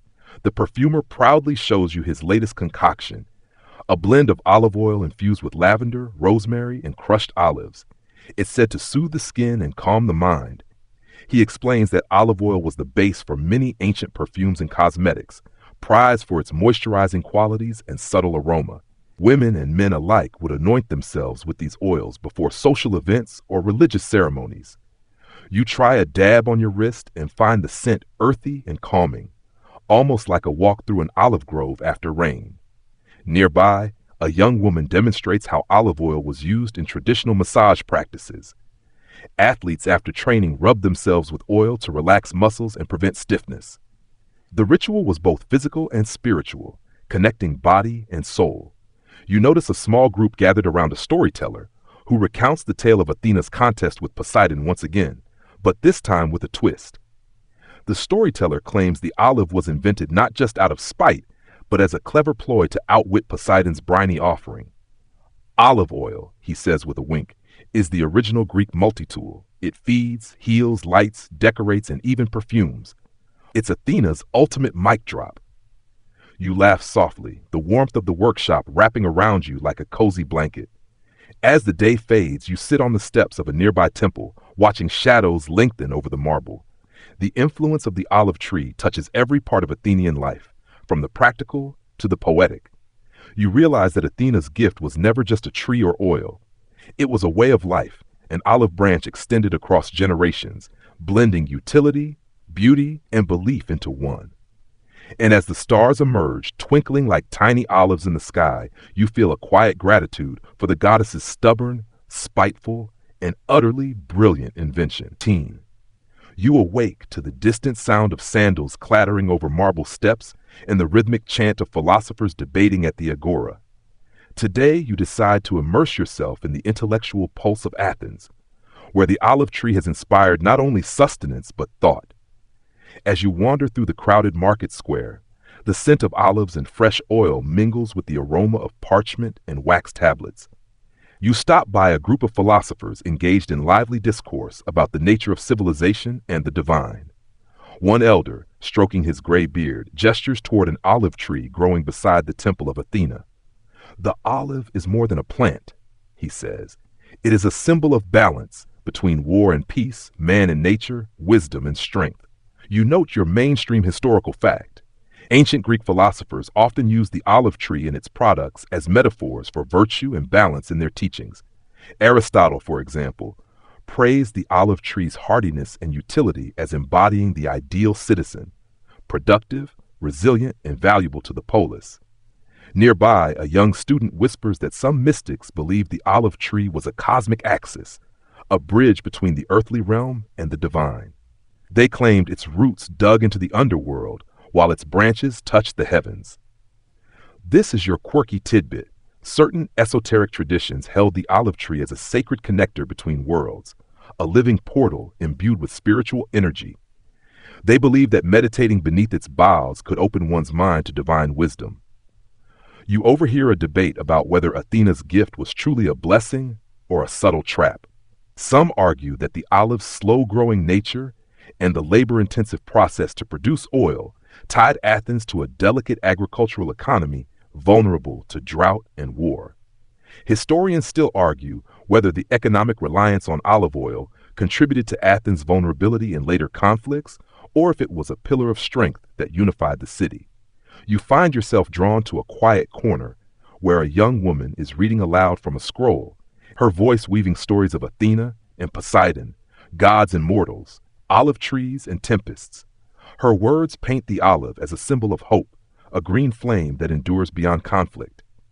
Later, you attend a symposium where thinkers sip diluted wine and dip bread in olive oil while discussing ethics and politics. The oil's smooth richness seems to fuel their words as much as their minds. You listen as one philosopher remarks, like the olive tree, a city must weather storms, root deep in virtue, and bear fruit through patience. As the night settles, you walk beneath a canopy of olive branches outside the city walls, feeling the weight of centuries pressing down like the thick, ancient bark. You realize the olive's gift is not just tangible but intellectual, a seed planted in minds that grew into philosophy, art, and politics. And as you gaze up at the constellations shaped by the same stars Athena once gazed upon, you feel the subtle intertwining of nature, myth, and human thought. The olive, you think, is the true philosopher's tree, silent, enduring, and ever wise. The morning sun peeks over the Acropolis as you wander through Athens' olive markets again, but today your attention is caught by something new, the role of olives in ancient medicine. A vendor with weathered hands beckons you over, holding jars filled with oily concoctions. He explains how olive oil was the cornerstone of ancient Greek healing practices. Doctors and healers used it not only as a soothing balm for wounds, but also as a base for herbal infusions meant to cure a variety of ailments, from digestive troubles to skin conditions.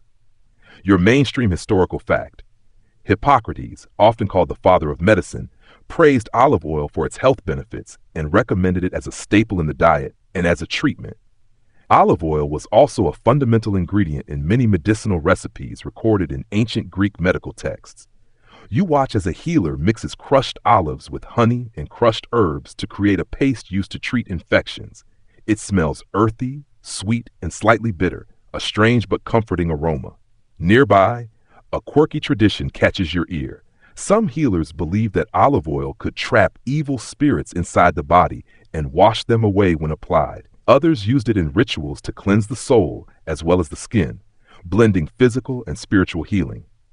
You pause to sample a small amount of oil infused with wild thyme. It tastes sharp but invigorating, and the vendor claims it's excellent for boosting energy and clarity. You overhear a debate among scholars present in the marketplace. Some argue that olive oil's medicinal reputation was exaggerated over time, while others insist it genuinely contributed to the health and longevity of the ancient Greeks. Historians still argue whether olive oil's role in Greek medicine was primarily symbolic or based on actual therapeutic efficacy. You continue your exploration, noticing how olive oil was also used in athletic training, not only as a lubricant and moisturizer, but as an antiseptic after scrapes and bruises from wrestling matches or chariot races. A local athlete smiles and demonstrates how he applies oil mixed with herbs after a workout. It keeps the body strong and the spirit sharp, he says. As the day ends, you find yourself reflecting on how this humble oil, born from a contest of gods, became a healer's ally and a symbol of wellness. The olive tree's legacy is not just in wars won or meals shared, but in the quiet moments of care and recovery. And as night blankets the city, you realize Athena's gift flows not just in commerce or culture, but in the very pulse of life itself. The sun's rays filter through olive branches as you stroll along a narrow lane lined with artisan workshops, heading toward the quieter outskirts of Athens. Today, you're curious about the olive tree's cultural role beyond practical uses, how it shapes festivals, celebrations, and the very rhythm of city life. Your first stop is a bustling courtyard where townspeople prepare for the annual Athena festival, a grand celebration in honor of Athena herself. You watch as men and women weave intricate wreaths of olive leaves, their fingers nimble and practiced. These crowns will soon adorn athletes, poets, and dignitaries competing in races, recitations, and sacrifices. You learn a solid historical fact. The Athena festival was one of Athens' most important religious events, held every 4 years, and olive wreaths were the coveted prize for victors, an emblem of honor directly tied to Athena's gift. Nearby, children chase one another, wearing makeshift olive leaf crowns, giggling as they reenact mythic stories. One child tells you a charming piece of folklore. Wearing an olive wreath is said to bring the wearer wisdom and protection from bad luck. You catch a quirky cultural note. Some Athenians believed that olive wreaths worn during the festival not only honored the goddess, but also served as a conduit for divine inspiration. Poets, philosophers, and musicians would claim their creativity bloomed under the wreath's blessing. Later, as the procession begins, you follow the crowd moving toward the Acropolis, where a grand sacrifice takes place. The high priestess carries a bowl of olive oil to an altar, offering it to Athena with prayers for peace and prosperity. There's a whispered debate among onlookers about the origins of the olive's sacred status. Was it truly born from Athena's jealousy toward Poseidon, or was the story crafted later to explain the tree's significance? Historians still argue whether the myth or the practical benefits of olives held more sway in ancient Athenian culture. As night falls, the festival bursts into life with music, dancing, and feasting. You sample honey-glazed olives and dip bread into rich oil, savoring the flavors that have united generations. You notice how the olive, with its sturdy branches and nourishing fruit, acts as a living symbol of continuity, a bridge between the divine, the city, and its people. As you watch a group of young poets reciting verses under olive trees lit by oil lamps, you realize that Athena's spiteful gift became a source of unity, celebration, and identity. And in that moment, the olive feels less like a plant and more like the heartbeat of Athens itself. Word count. The sun is low, casting long shadows as you wander into the olive groves surrounding Athens once more. But today, your path leads to the mysterious realm of ancient politics, where olive oil was more than nourishment. It was currency, power, and influence. You find yourself in the agora, the bustling heart of Athenian democracy, where citizens gather to debate laws and policies. Merchants haggle over barrels of oil, while politicians strategize behind the scenes. The scent of olive oil, rich, pungent, and unmistakable, permeates the air, a constant reminder of its economic and social weight. Your mainstream historical fact: olive oil was a crucial commodity in ancient Athens, serving not only as food and fuel, but also as a valuable trade good and tax payment. Wealthy citizens often displayed their status through olive oil production and distribution, which was tightly linked to political power. Nearby, a young scribe recounts how olive oil taxes funded the city's navy and public works, an essential lifeline during times of war and prosperity alike. The olive tax, or matata, was a significant source of revenue that helped Athens maintain its influence across the Mediterranean. A quirky tidbit you overhear: some political rivals would accuse each other of secretly hoarding olive oil or adulterating it to gain unfair economic advantages, leading to public scandals that could topple reputations faster than a runaway chariot. You catch the tension in the air as some citizens debate whether reliance on olive oil wealth made Athens vulnerable to economic disruption. Historians still argue whether this agricultural dependency helped fuel Athens' golden age or sowed the seeds of later decline. A nearby merchant invites you to taste a rare olive oil infused with herbs and spices, claimed to be a secret recipe passed down through generations of aristocrats, an oily elixir of prestige. As twilight deepens, you join a conversation about the symbolism of the olive branch in diplomacy and peace treaties. Ancient envoys would often present olive branches as tokens of truce, a gesture rooted in an Athena's mythic gift and the tree's enduring representation of harmony. You reflect on how the olive's journey, from a goddess's spiteful challenge to a cornerstone of politics and society, mirrors the complex interplay of power, culture, and survival in ancient Greece. As the agora empties and lamps flicker to life, you feel the pulse of a city shaped by the humble olive tree, its influence extending far beyond the fields into the very fabric of civilization. The crisp morning air fills your lungs as you leave the city behind and head toward the rugged countryside, where olive trees cling stubbornly to rocky hillsides. You're here to explore the agricultural challenges and the human ingenuity behind cultivating this famously hardy tree. Farmers welcome you with warm smiles and share stories of generations tending groves that seem as old as the hills themselves. They explain how olives thrive in poor soil and dry climates, making them a vital crop in regions where little else grows well. Your mainstream historical fact: ancient Greek farmers developed sophisticated techniques for pruning, irrigation, and soil management to maximize olive yields, even in challenging terrain. These practices allowed olive cultivation to spread across the Mediterranean basin. Nearby, a farmer shows you a quirky, lesser-known tradition. Before planting a new olive tree, villagers would sometimes bury small charms or offerings in the soil, hoping to protect the tree from evil spirits and ensure its growth.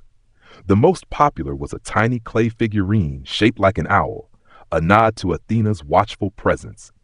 You listen to debates among agricultural historians about how much ancient olive cultivation relied on human intervention versus natural resilience. Some argue that the olive tree's hardiness allowed it to flourish with minimal care, while others emphasize the extensive knowledge passed down through generations.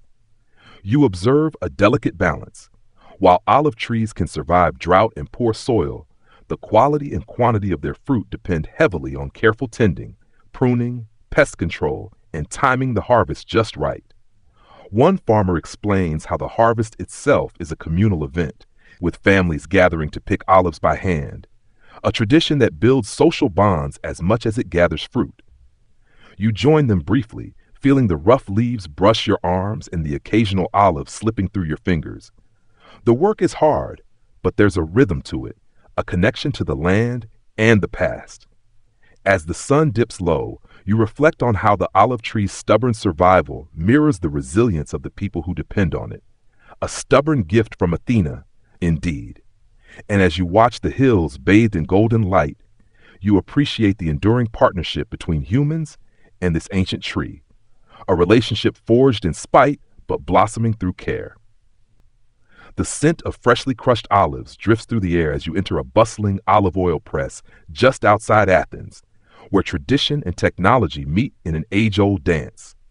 Here you witness the final transformation of the humble olive into the golden elixir that shaped a civilization.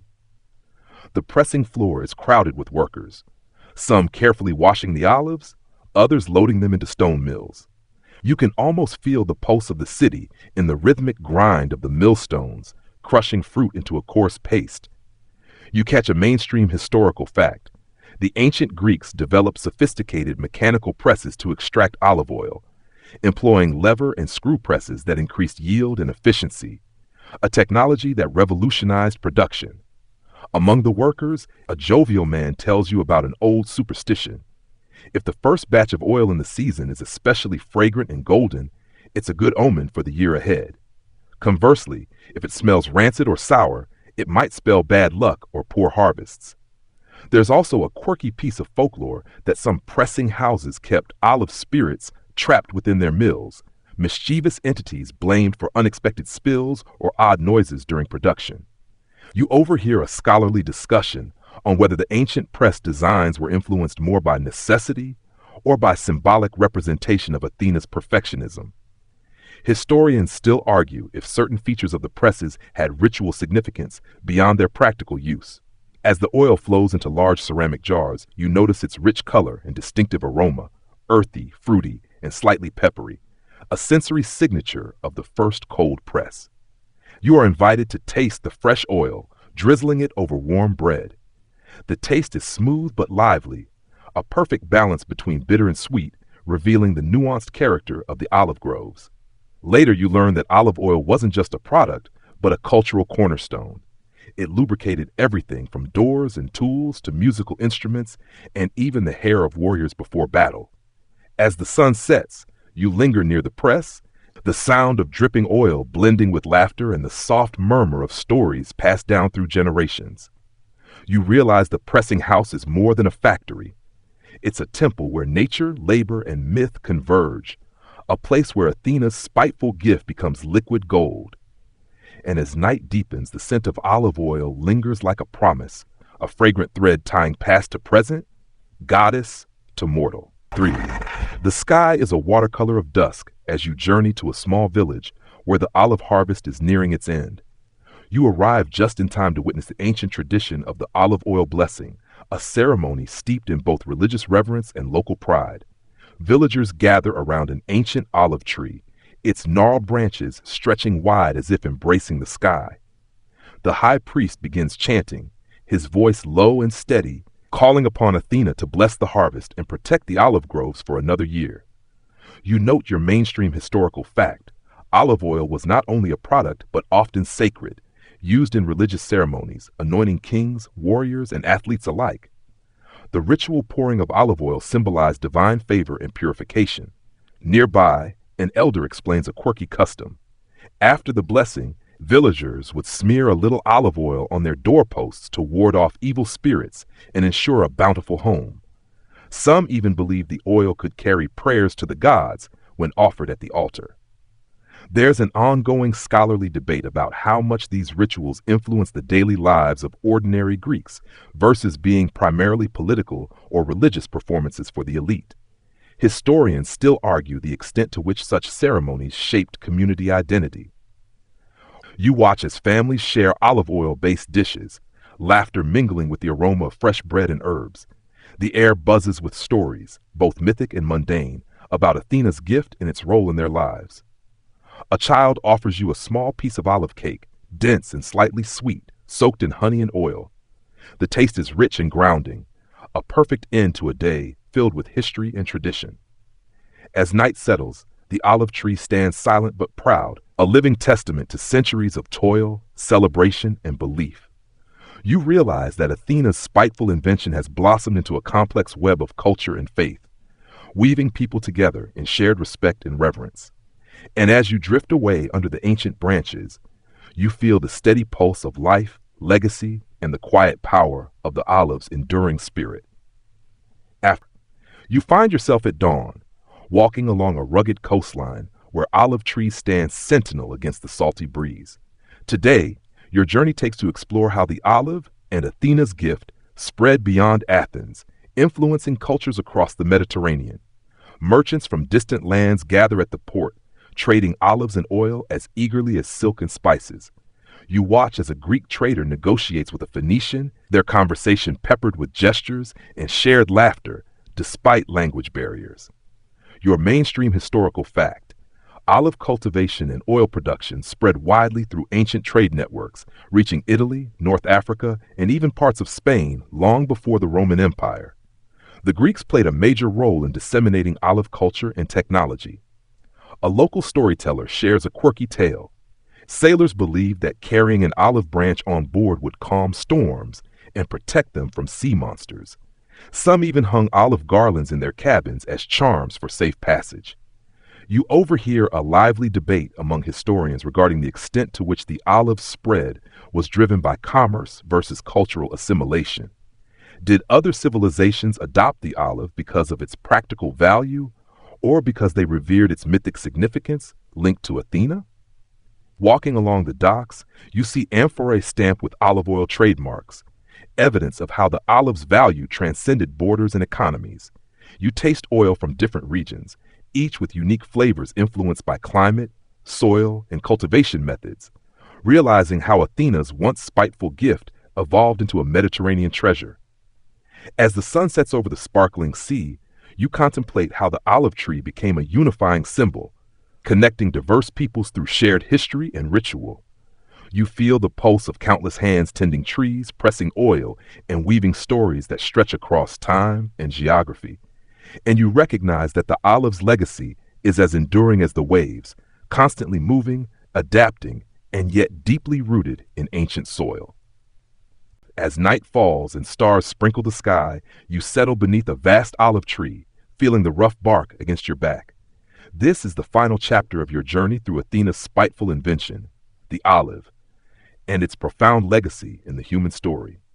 You reflect on the many roles this tree has played, from divine contest prize to economic powerhouse, from sacred symbol to culinary cornerstone. The olive is woven into everything: the wars fought, the festivals celebrated, the health nurtured, and the art created. Your mainstream historical fact: olive oil remained a staple throughout ancient Greece and beyond, influencing cultures for millennia. It was integral not just to food and economy, but to religion, medicine, and daily life in ways still felt today. You recall a quirky tidbit that throughout history, olive trees have often been thought to possess protective powers, sometimes even used to mark sacred boundaries or as shields against witches and evil. Among scholars, debate continues about how the olive's mythic origins shaped its cultural significance. Did Athena's supposed spite make the tree's blessing sweeter, or did practical necessity drive its reverence? Historians still argue these questions, revealing how myth and reality dance together in human memory.